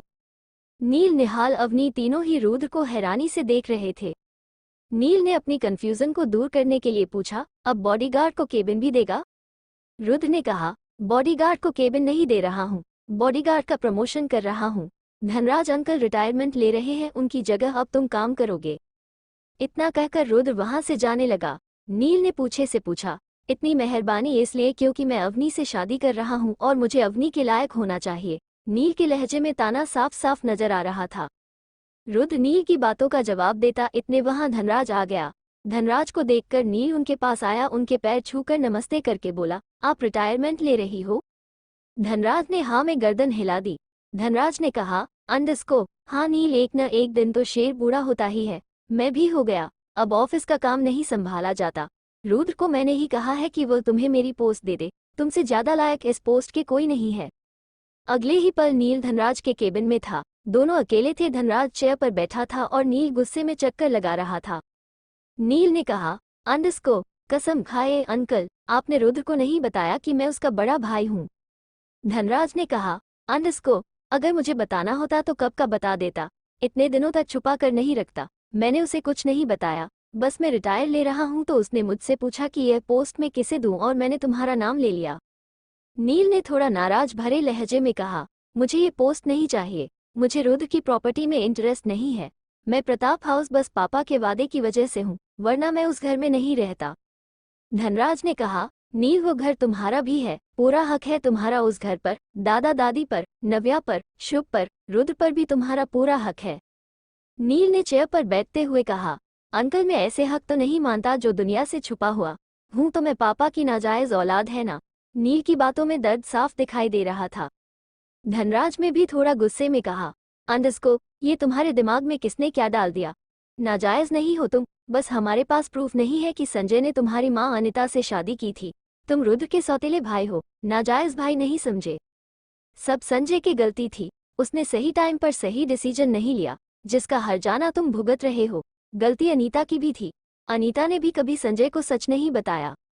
आज के बाद तुम्हारे मुंह से मैंने नाजायज शब्द सुना तो मुझसे बुरा कोई नहीं होगा। नील, तुमने मुझे अपने बाप की जगह दी है, तो तुम्हारे बाप के हैसियत से कह रहा हूँ, तुम्हारे मुंह से यह शब्द नहीं सुनना चाहता, क्योंकि जितना तुम्हें बोलते हुए तकलीफ होती है उससे ज्यादा मुझे सुनते हुए तकलीफ होती है। अब तुम मेरे केबिन से जा सकते हो, कल ऑफिस टाइम से आ जाना, कल से तुम्हारी ट्रेनिंग है। नील ने धनराज अंकल को देखा और गुस्से से वहां से चला गया। नील जब धनराज के केबिन से निकला तो रुद्र से टकरा गया। रुद्र भी धनराज के केबिन में ही जा रहा था। रुद्र ने नील को देखा तो नील की आंखों में गुस्सा और दर्द साफ दिखाई दे रहे थे, लेकिन इस वक्त रुद्र कुछ कर नहीं सकता था, इसलिए वो चुपचाप धनराज के केबिन में चला गया। नील के जाते ही धनराज ने केबिन में रुद्र को देखा तो धनराज ने गुस्से में कहा, तुम्हारी ही कमी रह गई थी, तुम भी आओ। तुम दोनों भाइयों ने मेरा दिमाग खराब करके रखा हुआ है। कहने के लिए अपने बाप की जगह दे रखी है, लेकिन मानते दोनों में से कोई नहीं हो। रुद्र ने कहा, अंकल आपने उसे बताया तो नहीं कि मुझे सब कुछ पता चल गया?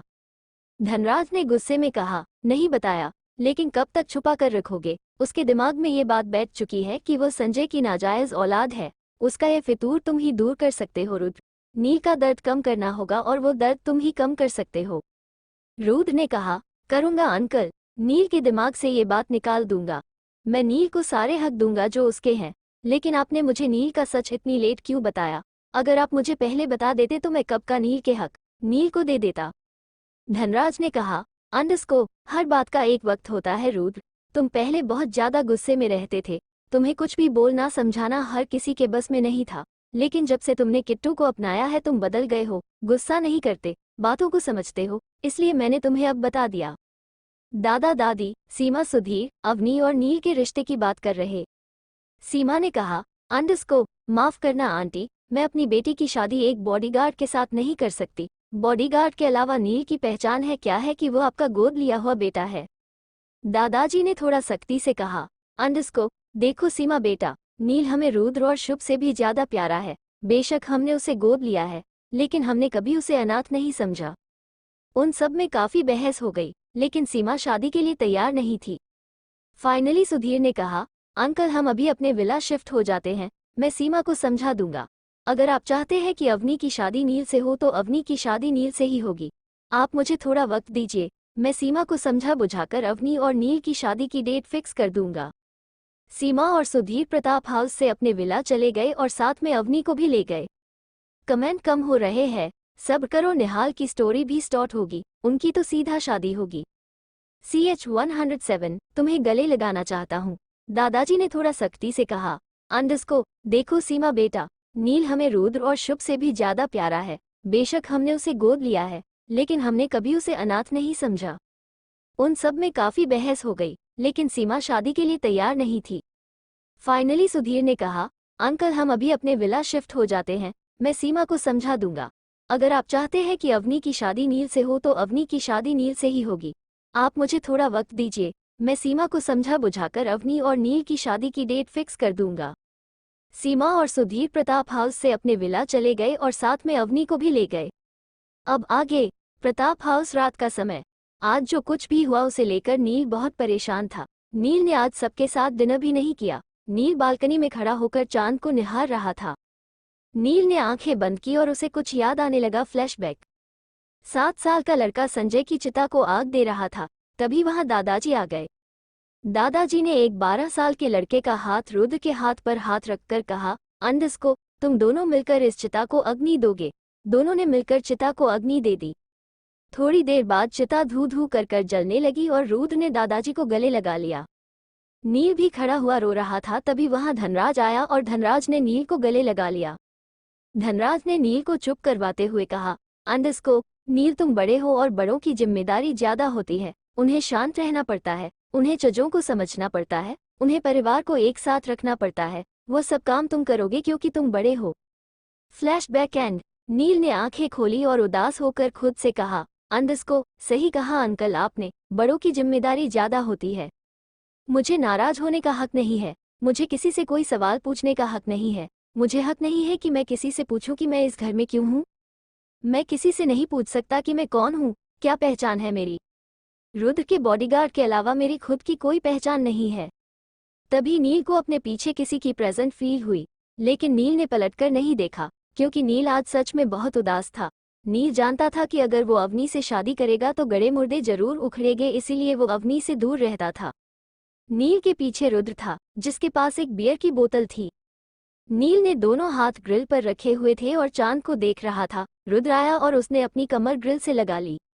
रुद्र ने बियर की सिप ली और बोतल नील की तरफ बढ़ा दी। नील ने बोतल पकड़ ली। रुद्र को समझ नहीं आ रहा था वो नील से बात कैसे करे। नील ने बियर की सिप लेकर कहा, अंडस को तो तुम्हें धनराज अंकल ने सब कुछ बता दिया। रुद्र ने हाँ में गर्दन हिला दी। नील ने रुद्र को बियर की बोतल पास करते हुए कहा, अंडस को तो तुम अब मुझे मेरे हक देना चाहते हो। रुद्र ने बियर की सिप लेकर कहा, मैं कोई एहसान नहीं कर रहा, जो तुम्हारा है वो तुम्हें दे रहा हूँ।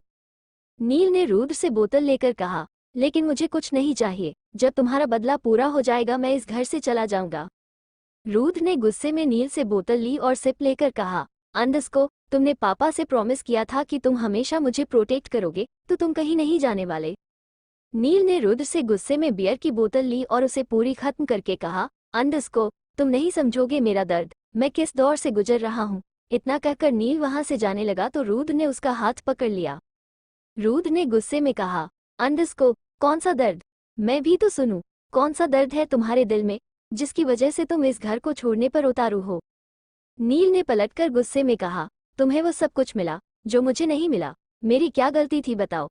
रुद्र पापा के करीब तुम रहे, पापा का प्यार तुम्हें मिला, सारी दुनिया तुम्हें पापा का बड़ा बेटा समझती है, मुझे नहीं, मैं तो पापा की नाजायज। नील ने इतना ही कहा था कि रुद्र ने गुस्से में उसका हाथ झटक कर कहा, अंडस को तुम पापा की नाजायज औलाद नहीं हो, बल्कि उनके प्यार की निशानी हो। वह प्यार जो उन्होंने अनीता माँ से किया था। पापा ने अनीता माँ से शादी की थी और मैं जल्द ही प्रूफ कर दूंगा, दुनिया वालों के सामने जल्द आएगा कि तुम मेरे बड़े भाई हो। नीलकंठ प्रताप सिंह संजय प्रताप सिंह का बड़ा बेटा है। रुद्र ने नील को थोड़ा सा घुमाकर गुस्से में कहा, अंडस को और रही बात कि मुझे क्या मिला, तो मुझे मिला दर्द। पापा की मौत तो मैंने देखी, अपनी माँ को फांसी लगाते हुए मैंने देखा, सोमनाथ से बदला लेने का ख्वाब अकेला मैं पाल रहा हूँ। तुम्हें तो पापा का 10 साल तक प्यार मिला, लेकिन मुझे सिर्फ 7 साल। प्यार की बात करूं तो शुभ और नव्या को तो वह भी नहीं मिला। शुभ को तो तुमसे ज्यादा गुस्सा आना चाहिए, क्योंकि उसे तो पापा और मम्मी की शक्ल भी याद नहीं है। नील तुम प्यार की बात करते हो, दादा दादी तुम्हें घर में सबसे ज्यादा प्यार करते हैं, पता है क्यों? क्योंकि उन्हें गिल्ट फील होता है कि उनके नील के साथ गलत हुआ। शुभ नव्या भी मुझसे ज्यादा तुम्हें बड़ा भाई समझते हैं। निहाल कहने के लिए मेरा दोस्त है, लेकिन खुश हो तुम्हारे साथ रहता है। किट्टू भी मुझसे ज्यादा तुम पर ट्रस्ट करती है। और क्या चाहिए तुम्हें, बताओ मुझे क्या है ऐसा जिससे तुम्हारा दर्द कम हो जाए। रुद्र की कही हुई एक एक बात सच थी और नील ये बात समझ रहा था। चाहे पास्ट में कुछ भी हुआ हो, लेकिन दर्द तो रुद्र ने भी झेला था, और नील से ज्यादा झेला था। नील रुद्र की बात सुनकर जाने लगा तो रुद्र ने फिर पीछे से कहा, अंडस को नील तुम्हें सुनकर हैरानी होगी, लेकिन इस वक्त मैं तुम्हें गले लगाना चाहता हूँ। नील रुद्र की बात सुनकर रुक गया। नील के चेहरे पर एक मुस्कान आ गई। नील पलट गया और रुद्र को देखकर स्माइल करने लगा। रुद्र ने भी अपने सर पर हाथ मारा। उसके चेहरे पर भी एक मीठी मुस्कान थी और दोनों एक दूसरे के गले लगना चाहते थे, लेकिन दोनों को ही बहुत अजीब लग रहा था। फाइनली रुद्र ने नील को गले लगाकर कहा, भाई आई एम सॉरी। नील ने रुद्र के बालों को चूम कर कहा, सॉरी किस लिए? रुद्र ने कहा, अंडरस्को, हर चीज के लिए। जब मैंने तुम पर हाथ उठाया, जब मैंने तुम्हें तुम्हारी औकात याद दिलाई, जब मैंने बिना सोचे समझे तुम्हें ऑर्डर दिया, मैं हर उस बात के लिए माफी मांगता हूं जो मैंने तुम्हारे साथ गलत की। नील ने रुद्र पर अपनी बाहें कसते हुए कहा कि वो कहते हैं ना, देर आए दुरुस्त आए। रुद्र ने कहा, चल खाना खा ले, वैसे तू पूरी बोतल पी गया, एक सिप मेरे लिए भी छोड़ देता। नील ने हाँ में गर्दन हिलाई और फिर दोनों डाइनिंग टेबल की तरफ चले गए।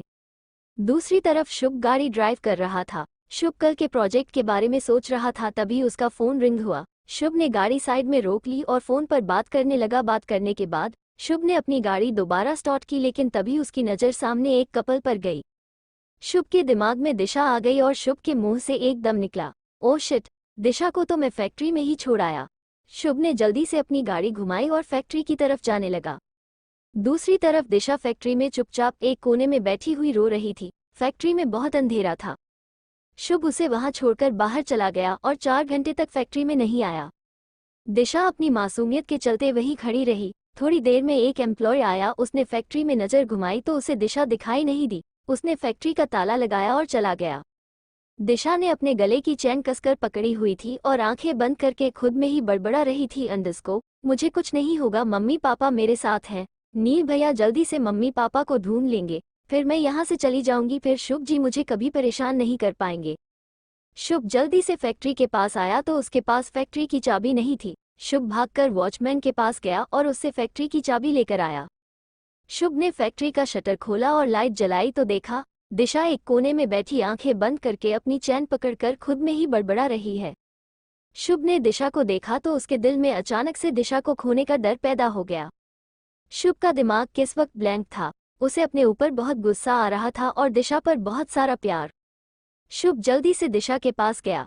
उसने दिशा की बाजू पकड़कर उठाया और उसके होठों को किस करना शुरू कर दिया।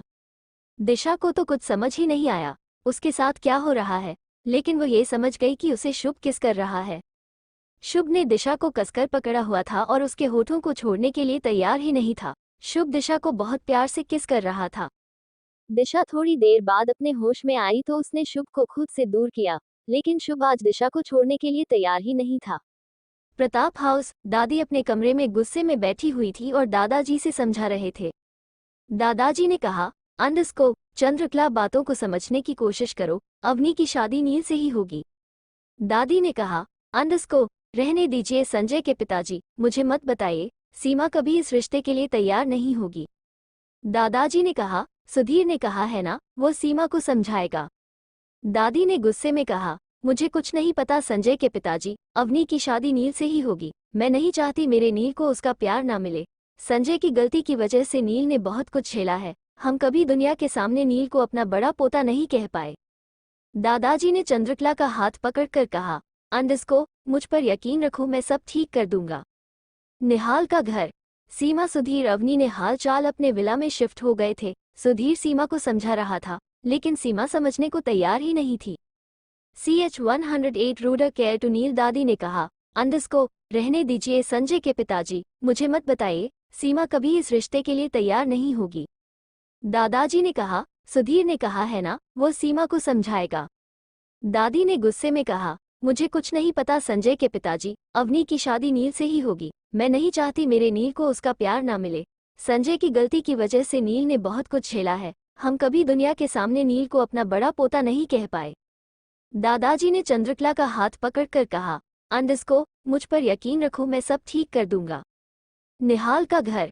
सीमा, सुधीर, अवनी ने हाल चाल अपने विला में शिफ्ट हो गए थे। सुधीर सीमा को समझा रहा था, लेकिन सीमा समझने को तैयार ही नहीं थी। अब आगे। सुधीर ने कहा, अंडरस्को, सीमा समझने की कोशिश करो, वो एक बहुत बड़ा खानदान है। तुम्हें तो खुश होना चाहिए कि उन्होंने अवनी का रिश्ता अपने नील के लिए मांगा है। सीमा ने चिल्लाते हुए कहा, दिमाग खराब हो गया है तुम्हारा। सुधीर, उन्होंने अवनी का रिश्ता शुभ के लिए नहीं, नील के लिए मांगा है। अगर शुभ के लिए मांगते तो मैं समझ सकती थी, लेकिन नील उनका सगा पोता नहीं है, एक बॉडीगार्ड से ज्यादा हैसियत ही क्या है उसकी। नील तो मेरी बेटी के मेकअप का खर्चा भी नहीं उठा सकता और तुम कहते हो कि मैं अपनी पूरी बेटी नील को दे दूं। नील अवनी से 9 साल बड़ा है, ये भी तो देखिए। चंद्रकला आंटी को रिश्ता मांगते हुए शर्म भी नहीं आई कि कहाँ नील कहाँ मेरी अवनी। सीमा की बात सुनकर अवनी की आंखों में आंसू आ गए। उसने रोते हुए कहा, मोम प्लीज, मैं नील से ही शादी करूंगी चाहे कुछ भी हो जाए। निहाल ने अवनी को चुप रहने का इशारा किया और बोला, मेरी बात सुनिए, नीले बहुत अच्छा लड़का है, वो अवनी को बहुत खुश रखेगा। सीमा ने यह बात सुनकर लगभग चिल्लाते हुए कहा, लेकिन रखेगा कहाँ? उस 3 BHK के फ्लैट में? निहाल तुम तो मुझे बताओ ही मत कि क्या सही है और क्या गलत है। अवनी मेरी बेटी है, उसके डिसीजन मैं खुद लूंगी, तुम्हें बीच में बोलने की जरूरत नहीं है। सुधीर ने निहाल को देखा और निहाल अपने कमरे में चला गया। दूसरी तरफ फैक्ट्री में दिशा शुभ को खुद से दूर करने की कोशिश कर रही थी और शुभ दिशा को छोड़ने के लिए तैयार ही नहीं था। शुभ को जब महसूस हुआ कि दिशा बुरी तरह रो रही है तो उसने दिशा को खुद से दूर कर दिया और अपना माथा दिशा के माथे पर लगा कर कहा, दिशा माफ कर दो, मैं भूल गया कि तुम यहाँ हो। दिशा ने हिम्मत करके शुभ को धक्का दे दिया और थोड़ा सा पीछे हटकर रोने लगी। दिशा इस वक्त बहुत बुरी तरह घबरा रही थी। दिशा ने रोते रोते कहा, आप मेरे साथ गंदी हरकत करते हो, मैं आपकी शिकायत नील भैया से करूंगी। शुभ के दिमाग में बात हिट हो गई, गंदी हरकत, और शुभ के चेहरे पर एक मुस्कुराहट आ गई। शुभ ने कहा, गंदी हरकत?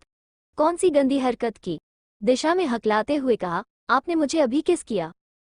शुभ ने मुस्कुरा कर कहा, इसे गंदी हरकत नहीं प्यार कहते हैं, अब चलो घर। इतना कहकर शुभ ने दिशा का हाथ पकड़ा और गाड़ी तक लेकर आया।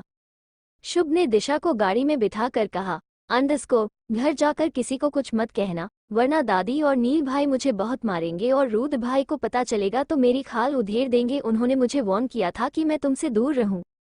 थोड़ी देर बाद शुभ ने गाड़ी प्रताप हाउस के बाहर रोक दी। दिशा अब तक चुप हो गई थी। दिशा अंदर जाने लगी तो शुभ ने उसे पीछे से आवाज लगाकर कहा, दिशा प्लीज घर में किसी को कुछ मत बताना। दिशा को थोड़ा गुस्सा आ गया। उसने पलटकर नम आंखों से कहा, बताऊंगी, आप हमेशा मुझे परेशान करते हैं और मेरे साथ गंदी गंदी हरकतें करते हैं। मैं बताऊंगी, नील भैया को जरूर बताऊंगी। इतना कहकर दिशा अंदर जाने लगी तो शुभ ने उसे धमकी भरे लहजे में कहा, ठीक है बता दो, लेकिन पहले मुझे लैपटॉप के पैसे दे दो। दिशा ने फिर कहा, अगर मैं आपके लैपटॉप के पैसे दे दूंगी तो आप मुझे परेशान नहीं करेंगे? शुभ ने कहा, हाँ नहीं करूंगा, लेकिन जब तक तुम मेरे पैसे नहीं देती तब तक जो मैं कहूंगा वो तुम्हें करना पड़ेगा। दिशा ने कहा, ठीक है, मैं किसी को कुछ नहीं बताऊंगी। इतना कहकर दिशा प्रताप हाउस के अंदर चली गई।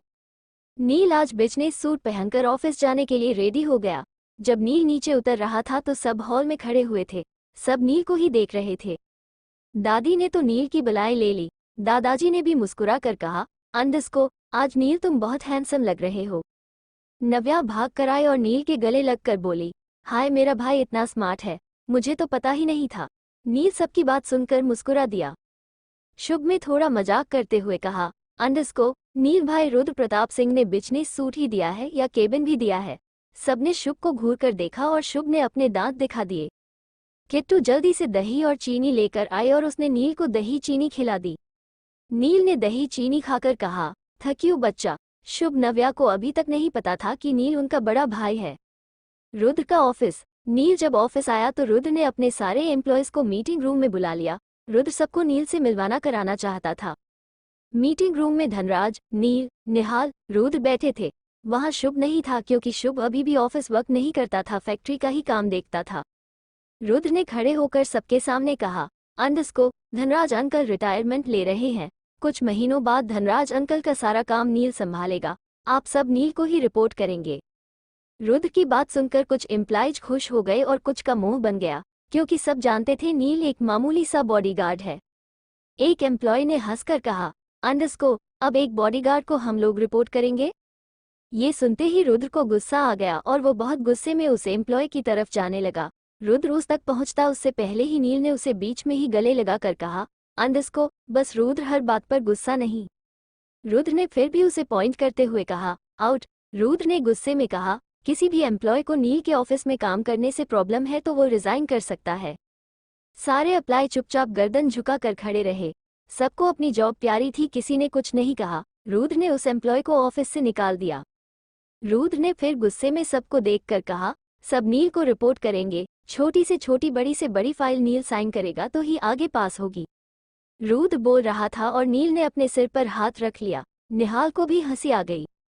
निहाल ने धीरे से नील के कान में कहा, अंडरस्को, साले ये तुझे सपोर्ट कर रहा है क्या? तेरा काम बढ़ा रहा है, इतना सारा काम अकेले करेगा? नील ने धीरे से कहा, साले कुछ करना, मुंह क्या देख रहा है? निहाल ने कहा, बस कर रुद्र, ज्यादा काम हो गया, नील का आज फर्स्ट डे है। रुद्र निहाल की बात समझ गया और उसने एम्प्लॉय को देखकर कहा, बैक टू योर वर्क। नील धनराज के केबिन में काम करने लगा। धनराज नील को ऑफिस वर्क समझाने लगे। धनराज ने कहा, नील मैं बहुत थक गया हूँ, घर जा रहा हूँ, बाकी काम कल कर लेंगे। नील ने एक फाइल चेक करते हुए कहा, ठीक है अंकल, आप चले जाइए, मैं बाकी काम देख लूंगा। धनराज केबिन से बाहर आ गया। धनराज घर जा रहा था, तभी रास्ते में उसे रुद्र मिला। रुद्र ने कहा, अंकल घर जा रहे हो? धनराज ने कहा, हाँ बेटा, काफी थक गया हूँ। रुद्र ने पूछा, अंकल नील कंपनी संभाल तो लेगा ना? धनराज ने कहा, हाँ बेटा, नील बिल्कुल संजय पर गया है। तुम्हें कभी अपने पापा से मिलने का मन करे तो नील को देख लेना। नील संजय की कार्बन कॉपी है। संजय जितना ही शांत, संजय जितना ही समझदार, संजय जितना ही मैच्योर है। रुद्र ने कहा, अंडरस्को, अंकल मैं पापा जैसा नहीं हूँ। धनराज ने नामे गर्दन हिला दी। धनराज ने कहा, तुम अपने दादाजी जैसे हो, गुस्सैल, इंटेलिजेंट, पहले से प्लानिंग करने वाले, अटैक से पहले तैयार रहने वाले। तुम अपने दादाजी की तरह सब कुछ अपने कंट्रोल में रखते हो। जो बातें किसी को नहीं पता होती वो तुम्हें पता होती हैं और तुम ये बात किसी को फील भी नहीं होने देते। धनराज की बात सुनकर रुद्र के चेहरे पर एक मुस्कुराहट आ गई। रुद्र ने फिर पूछा, और अंकल शुभ? शुभ किस पर है? धनराज ने एक मीठी मुस्कान के साथ कहा, अंडरस्को, शुभ? शुभ तो बिल्कुल अपनी माँ पर है। संध्या पर गया है शुभ। संध्या की तरह ही मुस्कुराता है, हंसता है, मजाक करता है, सबके दिल में जल्दी से अपने लिए जगह बना लेता है। संध्या की तरह ही चंचल है, किसी से कोई जलन फील नहीं करता। संध्या की तरह ही सबकी इज्जत करता है, संध्या की तरह ही मासूम। धनराज अपने ही सुर में बोले जा रहा था और रुद्र धनराज को हैरानी से देख रहा था, जैसे कह रहा हो, आप मेरी माँ की तारीफ कर रहे हैं या अशुभ की? धनराज ने शुभ को देखा तो उसके मन के भाव समझ गया। धनराज में एक जोरदार हंसी के साथ हथेली फैलाकर कहा, अंडरस्को, अरे यार, हम भी कभी जवान थे। तुम्हारी माँ हमारे साथ कॉलेज में पढ़ती थी, हमने ही उसे संजय से मिलवाया था। धनराज की बात सुनकर रुद्र मुस्कुरा दिया। नील ने आज सारा दिन बहुत काम किया था। धनराज ऑफिस से चला गया और नील अब भी केबिन में बैठा हुआ कुछ फाइल्स चेक कर रहा था। थोड़ी देर बाद नील को भी नींद आने लगी है। वो सोफे पर जाकर पेट के बल लेट गया। बहुत ज्यादा थकावट होने की वजह से नील वहीं सो गया। थोड़ी देर बाद रुद्र नील के केबिन में आया तो उसने नील को बेसुध सोता हुआ देखा। रुद्र को धनराज की बात याद आ गई। रुद्र नील के पास आया और एक मीठी मुस्कान के साथ नील के शूज रिमूव करने लगा। थोड़ी देर में रुद्र ने नील के शूज उतारकर साइड रख दिए। रुद्र केबिन से चला गया। थोड़ी देर में शुभ भी उछलता हुआ नील के केबिन में आया। शुभ ने नील को देखकर मुस्कुराकर खुद से कहा, अंडरस्को, आज तो भैया की मेरे जैसी हालत हो गई। मैं तो फिर भी गाड़ी में सोया था, नील भाई तो यही सो गए। शुभ ने फिर एक अलमारी में से ब्लैंकेट निकाला और नील को कवर कर दिया। शुभ फिर वहां से जाने ही वाला था कि रुद्र से टकरा गया। रुद्र ने कहा, अंडरस्को, तुम लोगों की पार्टी है? शुभ ने हाँ में गर्दन हिला दी। रुद्र ने कहा, अंडरस्को, जाओ, लेकिन किट्टू, दिशा, नव्या का ध्यान रखना। शुभ ने कहा, अंडरस्को, हाँ भैया, आप टेंशन मत लीजिए, मैं तीनों को ध्यान रखूंगा, लेकिन कल ऑफिस लेट आऊंगा क्योंकि मैं थक जाऊंगा।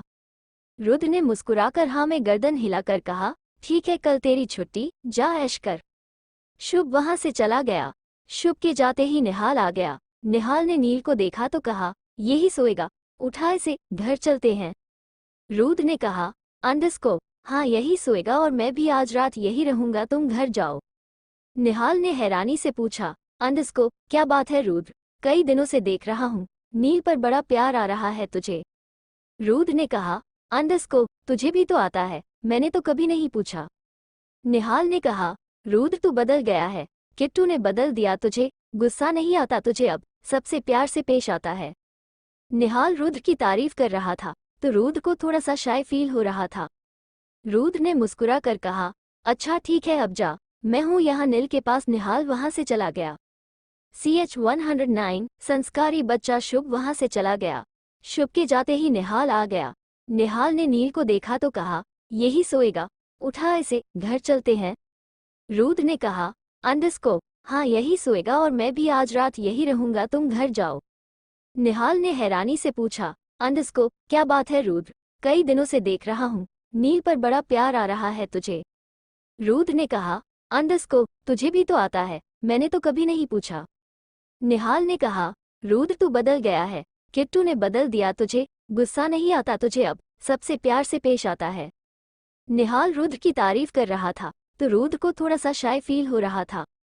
रुद्र ने मुस्कुरा कर कहा, अच्छा ठीक है अब जा, मैं हूँ यहाँ नील के पास। निहाल वहाँ से चला गया। अब आगे नील सोफे पर बेसुध सो रहा था और रुद्र नील की चेयर पर बैठकर आंखें बंद किए हुए कुछ सोच रहा था। रुद्र के दिमाग में बार बार धनराज की बात हिट कर रही थी। कभी संजय से मिलने का मन हो तो नील के पास चले जाना, नील संजय की कार्बन कॉपी है। रुद्र ने मन ही मन सोचा, अंडरस्कोर, सच कहते हैं अंकल, नील ने बचपन से लेकर आज तक मुझे, शुभ और नव्या को बहुत प्यार किया है। हमारी गलती छुपाई है, बिना किसी स्वार्थ के अपने आप को हमारे लिए डेडिकेट कर दिया। रुद्र ने आंखें खोली और एक नज़र नील को देखा। रुद्र के चेहरे पर एक मुस्कान आ गई। प्रताप हाउस, आज कॉलेज में पार्टी थी। शुभ रेडी होकर हॉल में बैठा था। शुभ ने आज ब्लैक कलर की जीन्स, ब्लैक कलर की टी शर्ट और उस पर ब्राउन कलर की जैकेट पहनी थी। शुभ बहुत ज्यादा स्मार्ट था, उसने कुछ कुछ रुद्र की झलक दिखाई देती थी। शुभ ने देखा तो नव्या और किट्टू तैयार होकर नीचे आ गई है। नव्या ने एक पीच कलर का नीलेंथ ड्रेस पहना था, उसके ऊपर डेनिम की जैकेट ली हुई थी, खुले बाल, हाई हील्स। नव्या बहुत खूबसूरत लग रही थी। नव्या इतने अच्छे से तैयार होकर इसलिए जा रही थी क्योंकि पार्टी में चिराग भी आने वाला था। किट्टू ने एक बेबी पिंक कलर का गाउन पहना था और उसके ऊपर डेनिम की जैकेट ली हुई थी। बालों का बन बनाया हुआ था, कानों में इयररिंग। किट्टू और गाउन का कलर एक जैसा ही लग रहा था। शुभ ने किट्टू को देखकर उसकी बधाई लेते हुए कहा, अंडरस्कोर, हाय भाभी, ये हुस्न की परी मेरे भाई के हाथ लग गई, काश मुझे पहले मिली होती। शुभ की बात सुनकर किट्टू मुस्कुराने लगी। किट्टू ने इशारों में कुछ पूछा तो शुभ ने कहा, भाभी यह पार्टी कॉलेज की है, भैया वहां नहीं आएंगे। ये सुनकर किट्टू थोड़ा उदास हो गई। नव्या ने कहा, अब चले। शुभ ने कहा, लेकिन दिशा तो अभी आई नहीं, उसे तो बुलाओ। नव्या ने हाथ बांधकर कहा, वो पार्टी में नहीं जा रही। शुभ ने पूछा, क्यों नहीं जा रही? नव्या ने कहा, क्योंकि वो तेरी तरह कंफ्यूज नहीं है, वो क्लियर है। शुभ ने अपने बालों में हाथ मारकर मुस्कुरा कर कहा, कुछ कुछ तो मैं भी क्लियर हूँ। इतना कहकर शुभ दादी की कमरे में चला गया। शुभ ने जाकर दादी से कहा, दादी दिशा पार्टी में नहीं जाएगी? दादी ने कहा, पता नहीं, मैंने पूछा था तो कह रही थी तबीयत ठीक नहीं है। शुभ ने मुस्कुराकर दादी को देखा और दादी ने शुभ के सिर पर मारकर कहा, अंडरस्कोर, जब रुद्र ने कहा था कि दिशा से शादी कर ले तब तूने मना कर दिया और अब तुझे दिशा अच्छी लगने लगी। शुभ दादी के पैरों के पास बैठ गया और शुभ ने दादी के घुटनों को दबाते हुए कहा, दादी प्लीज ना, कुछ करो ना, मुझे दिशा के साथ पार्टी में जाना है।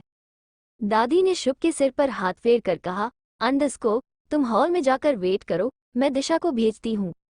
शुभ हॉल में बेचैनी से चक्कर लगाने लगा। थोड़ी देर बाद शुभ दीवार से टिककर खड़ा हो गया और अपने मोबाइल में कुछ देखने लगा। शुभ इस वक्त जिस पोजीशन में खड़ा था वो बहुत ज्यादा स्मार्ट लग रहा था। शुभ की गर्दन हल्की सी नीचे थी और उसने अपना एक पैर हल्का सा मोड़ा हुआ था, एक हाथ पैंट की पॉकेट में था। दिशा तैयार होकर नीचे आए। दिशा में एक कैरेट कलर का बाबी डॉल ड्रेस पहना था जिसकी लेंथ घुटनों तक थी। वो ड्रेस ऑफ शोल्डर थी। दिशा में हाई हील्स पहनी थी जिसमें वो ठीक से चल भी नहीं पा रही थी।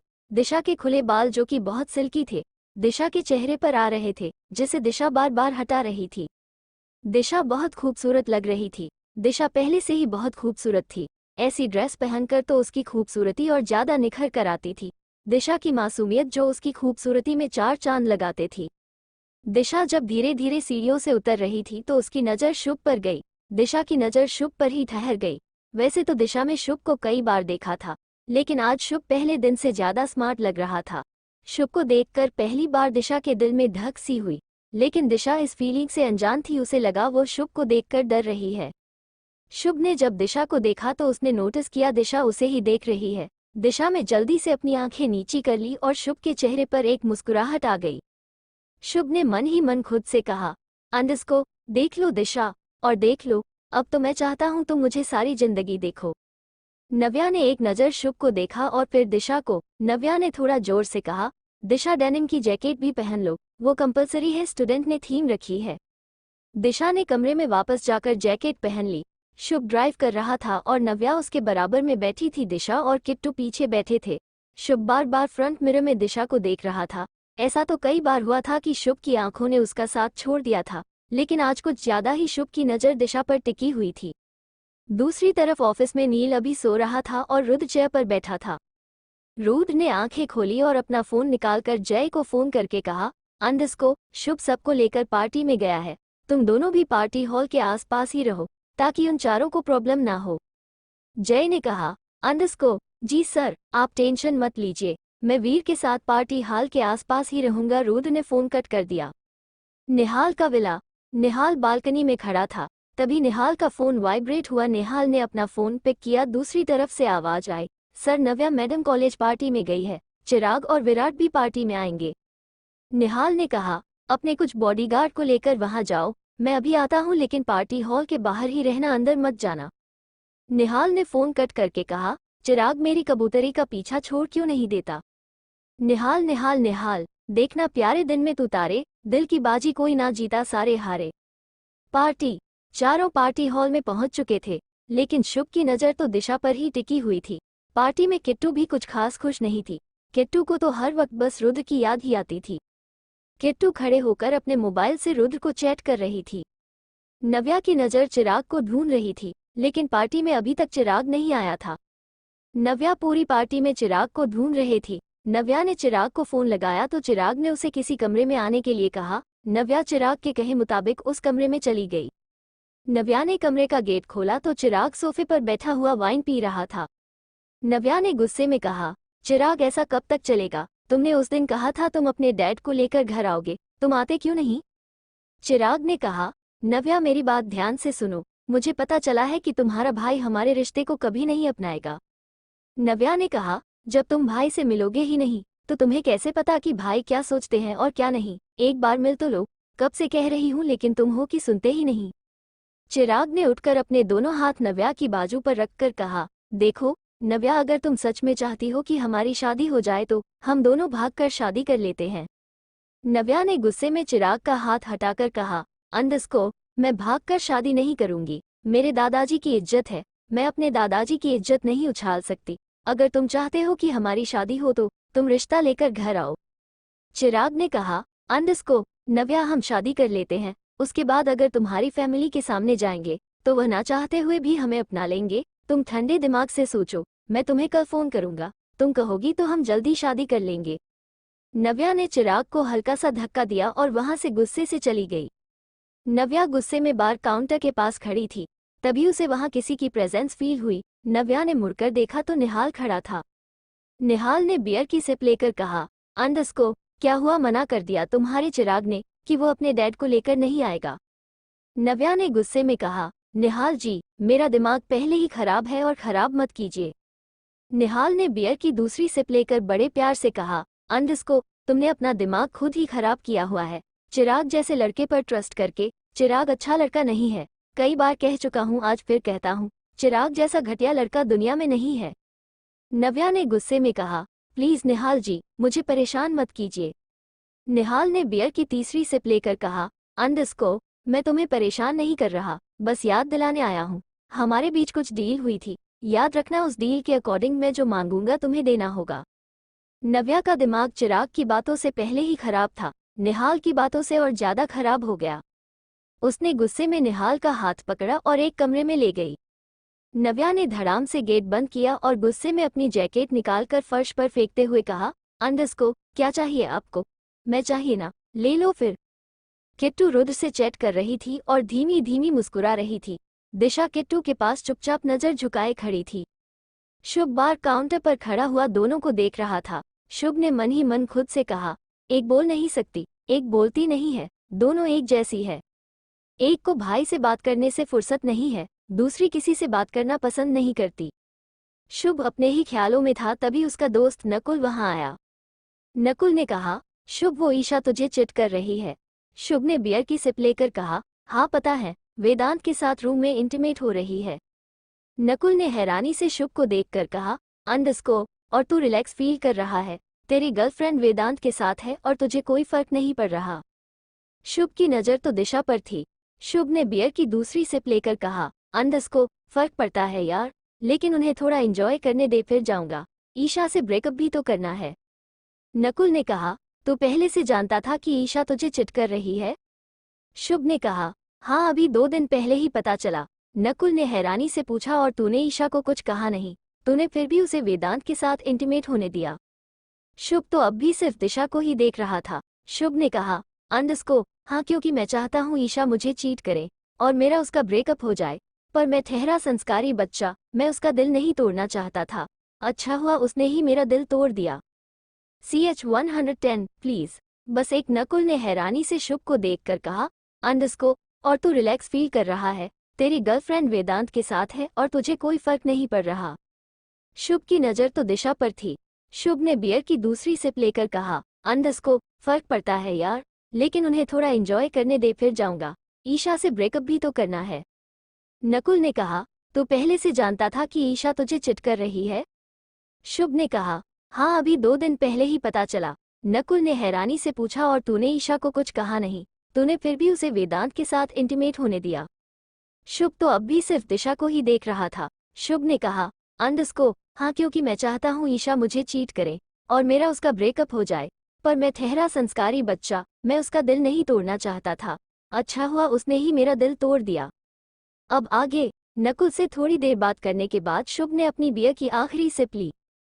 शुभ ने नकुल के कंधे पर हाथ मार कर कहा, अंडरस्कोर, अब जा रहा हूँ ब्रेकअप करने। आई थिंक 2-3 घंटे वेदांत और ईशा के लिए काफ़ी है, बाकी ब्रेकअप के बाद कंटिन्यू कर लेंगे। शुभ पार्टी में से किसी कमरे की तरफ चला गया। शुभ ने गहरी सांस ली और कमरे का गेट खोल दिया। शुभ ने जैसे ही वेदांत और ईशा को देखा तो जानबूझकर अपनी आंखें बड़ी कर ली। वेदांत ईशा शुभ को देखकर हक्के बक्के हो गए। ईशा ने जल्दी से खुद को ब्लैंकेट से कवर किया और वेदांत भी ईशा से थोड़ा दूर हो गया। ईशा ने कहा, अंडरस्कोर, शुभ तुम यहाँ। शुभ तुम जैसा देख रहे हो ऐसा कुछ नहीं है, मैं और वेदांत अच्छे दोस्त हैं। शुभ ने हैरानी से कहा, अंडरस्कोर, हाँ तुम दोनों इतने अच्छे दोस्तों हो कि बेड पर कबड्डी खेल रहे हो, वो भी बिना कपड़ों के। वैसे दोनों में से कौन जीत रहा है? ईशा ने अपनी बात का कवर करते हुए कहा, अंडरस्कोर, शुभ, वो मैं बस वेदांत से मिलने आई थी। शुभ ने ज्यादा वक्त ना लेते हुए कहा, अंडरस्कोर, ईशा तुम वेदांत से बिना कपड़ों की मिलने आई थी, या तुमने अपने कपड़े इसे डोनेट कर दिए? ईशा मैंने तुम्हें क्या समझा था और तुम क्या निकली? आज से मैं तुम्हें नहीं जानता और तुम मुझे नहीं जानती। इतना कहकर शुभ वहां से चला गया। शुभ जाता जाता रुक गया और उसने बिना पलटे कहा, अंडरस्कोर, ईशा मुझे मनाने की कोशिश मत करना, वरना अब तक जो मैंने तुम्हें 20 लाख की शॉपिंग कराई है, मैं वो पैसे वापस मांग लूंगा। इसलिए चुपचाप मेरी जिंदगी से बिना कोई एक्टिंग किए निकल जाना। शुभ के चेहरे पर एक स्माइल थी और पार्टी में एक गाना प्ले हो रहा था, प्यार होता होता होता है कई बार है। शुभ इस गाने को गुनगुनाता हुआ पार्टी में आ गया। ईशा ने वेदांत से कहा, अंडरस्कोर, तुम गेट लॉक नहीं कर सकते थे। वेदांत ने कहा, तो अब कर देता हूँ, वैसे भी तुम्हारा ब्रेकअप हो गया। वेदांत ने गेट बंद कर दिया और ईशा ने अपना ब्लैंकेट हटाकर वेदांत को इशारों से अपने पास बुला लिया और वो दोनों फिर से अपने डिजायर में खो गए। शुभ का ब्रेकअप हो गया था, इसीलिए वो बहुत ज्यादा खुश था। फाइनली उसकी कंफ्यूजन दूर हो गई थी, अब वो सारा कंसंट्रेट दिशा पर कर सकता था। इसीलिए शुभ ने खुशी के मारे डांस करना शुरू कर दिया। इश्क मेरे यारा, तू कर ले दोबारा, बस एक बार में ही, भरे ना दिल बेचारा। शुभ डांस करता हुआ दिशा और किट्टू के पास आया। शुभ को ऐसे अपने करीब आता देख दिशा घबरा गई। दिशा को लगा कि शुभ दिशा का हाथ पकड़कर डांस फ्लोर पर लेकर जाएगा, लेकिन शुभ देख तो दिशा को रहा था। हाथ उसने किट्टू का पकड़ लिया और किट्टू को डांस फ्लोर पर ले आया। संग रहने के शाम सवेरे, क्या करने हैं वादे स्नाने, है जिंदगी अगर 4 दिन की, लेने ही क्यों 7 पहरे। शुभ ने जब किट्टू का हाथ पकड़ा तो दिशा को थोड़ा रिलीफ फील हुआ। शुभ किट्टू को लेकर डांस फ्लोर पर चला गया और किट्टू के साथ डांस करने लगा। किट्टू भी खुश होकर शुभ के साथ डांस कर रही थी। तूने जवानी में सीख, न जाने कहाँ की सलीका, जो पहले ही ब्रेकअप में दिल ने तेरे गिव अप कर दिया। किट्टू शुभ डांस कर रहे थे, नकुल उन दोनों की वीडियो बना रहा था। किट्टू शुभ के साथ डांस करके खुश थी। शुभ के साथ डांस कर कर किट्टू को पार्टी अच्छी लगने लगी। एक बार ही किया तो यारों प्यार क्या किया, एक बार ही किया तो यारों प्यार क्या किया। दिशा किट्टू और शुभ को डांस करता हुआ देख रही थी और ब्लश कर रही थी। दिशा पहली बार शुभ को देखकर ब्लश कर रही थी। प्यार होता होता होता कई बार है, सिर्फ एक पे किया तो दिल निसार क्या किया, सिर्फ एक पे किया तो दिल निसार क्या किया। प्यार होता होता होता कई बार है, प्यार होता होता होता कई बार है। थोड़ी देर बाद नकुल ने दिशा को डांस के लिए पूछा और दिशा में अपनी घबराहट को कंट्रोल करके नकुल के साथ डांस करने के लिए हाँ भर दी। नकुल दिशा को डांस फ्लो पर ले आया। पहली मोहब्बत में तो लगता यही है डार्लिंग, मर जाऊंगा जो मुझको ये ना मिली। शुभ डांस करता हुआ दिशा के पास आ गया और दिशा से कान में गुनगुनाने लगा। अगली दफा मोहब्बत होती है तो लगता है ये वाली मुझको पहले क्यों ना मिली, वो दिल क्या भला जो टूटा ना कभी। पहली दफा चोट खा के क्यों दिल को लगाना ही छोड़े, सब कुछ मोहब्बत में चलता है तो क्यों ना दो चार दिल हम भी तो दे। शुभ ने दिशा का हाथ पकड़ लिया और उसके साथ डांस करने लगा। दिशा शुभ के साथ बहुत अनकंफर्टेबल फील कर रही थी। दिशा ने एक बार भी शुभ की तरफ नहीं देखा। शुभ दिशा तो गोल गोल घुमाकर डांस कर रहा था। शुभ ने दिशा की कमर पर हाथ रखकर अपनी तरफ खींच लिया। शुभ ने अपना माथा शुभ के माथे से टच कर दिया। शुभ का एक हाथ दिशा की कमर पर था और दूसरे हाथ से वह दिशा के बालों को उसके चेहरे से हटा रहा था। दिशा के दोनों हाथ शुभ के सीने पर थे।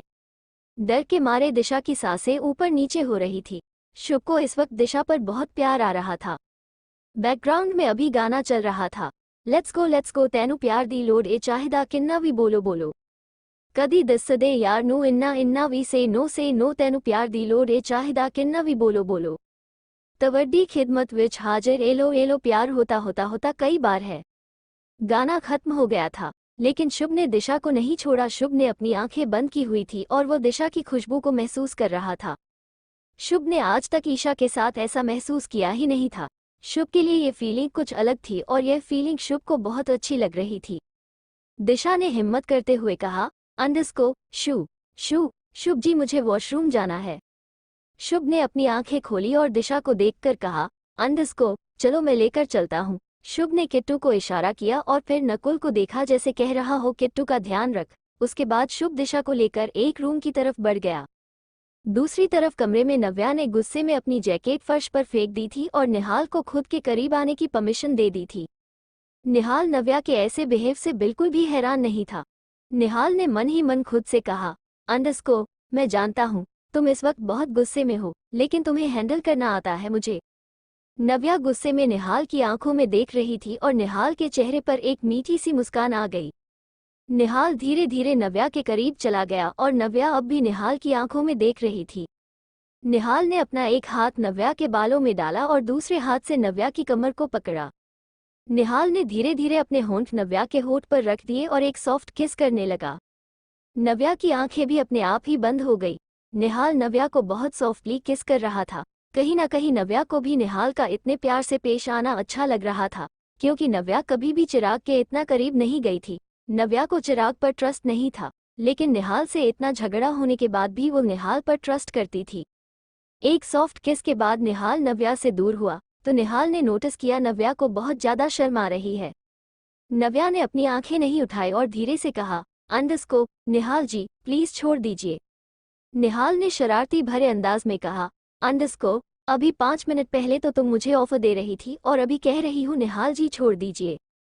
नव्या ने निहाल की बाहों में कसमसाते हुए कहा, प्लीज निहाल जी छोड़ दीजिए, मैं उस वक्त गुस्से में थी, प्लीज छोड़ दीजिए।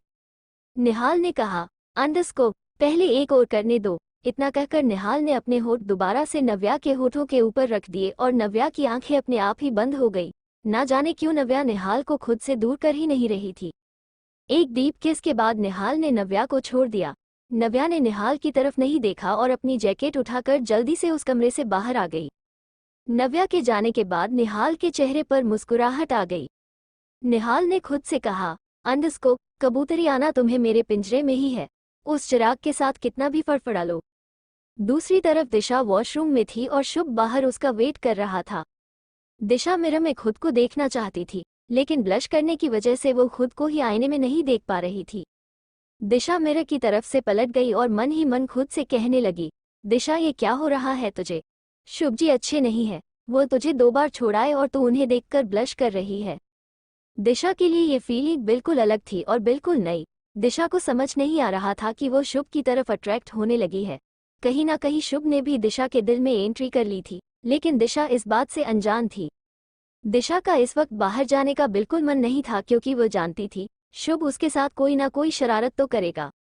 लेकिन वो वॉशरूम में भी कब तक रुकती। फाइनली दिशा ने हिम्मत करके वॉशरूम का गेट खोला और बाहर आ गई। शुभ ने दिशा को देखा तो उसके करीब जाने लगा। शुभ उसके करीब जा पाता उससे पहले ही दिशा ने हिम्मत करते हुए कहा, अंडरस्कोर शुभ जी चले कि किट्टू हमारा वेट कर रही होगी। शुभ ने दिशा की बाजू पकड़कर दीवार से लगाकर कहा, करने दो वेट, नकुल है उनके साथ। शुभ ने दिशा के आजू बाजू अपने हाथ रख लिए और दिशा नजर झुकाए शुभ के हाथों के बीच खड़ी थी। शुभ ने कोल्ड वॉइस में कहा, अंडरस्कोर दिशा एक गंदी हरकत कर लूं? आज तुम बहुत खूबसूरत लग रही हो, बहुत ज्यादा, मैं कंट्रोल नहीं कर पा रहा हूँ।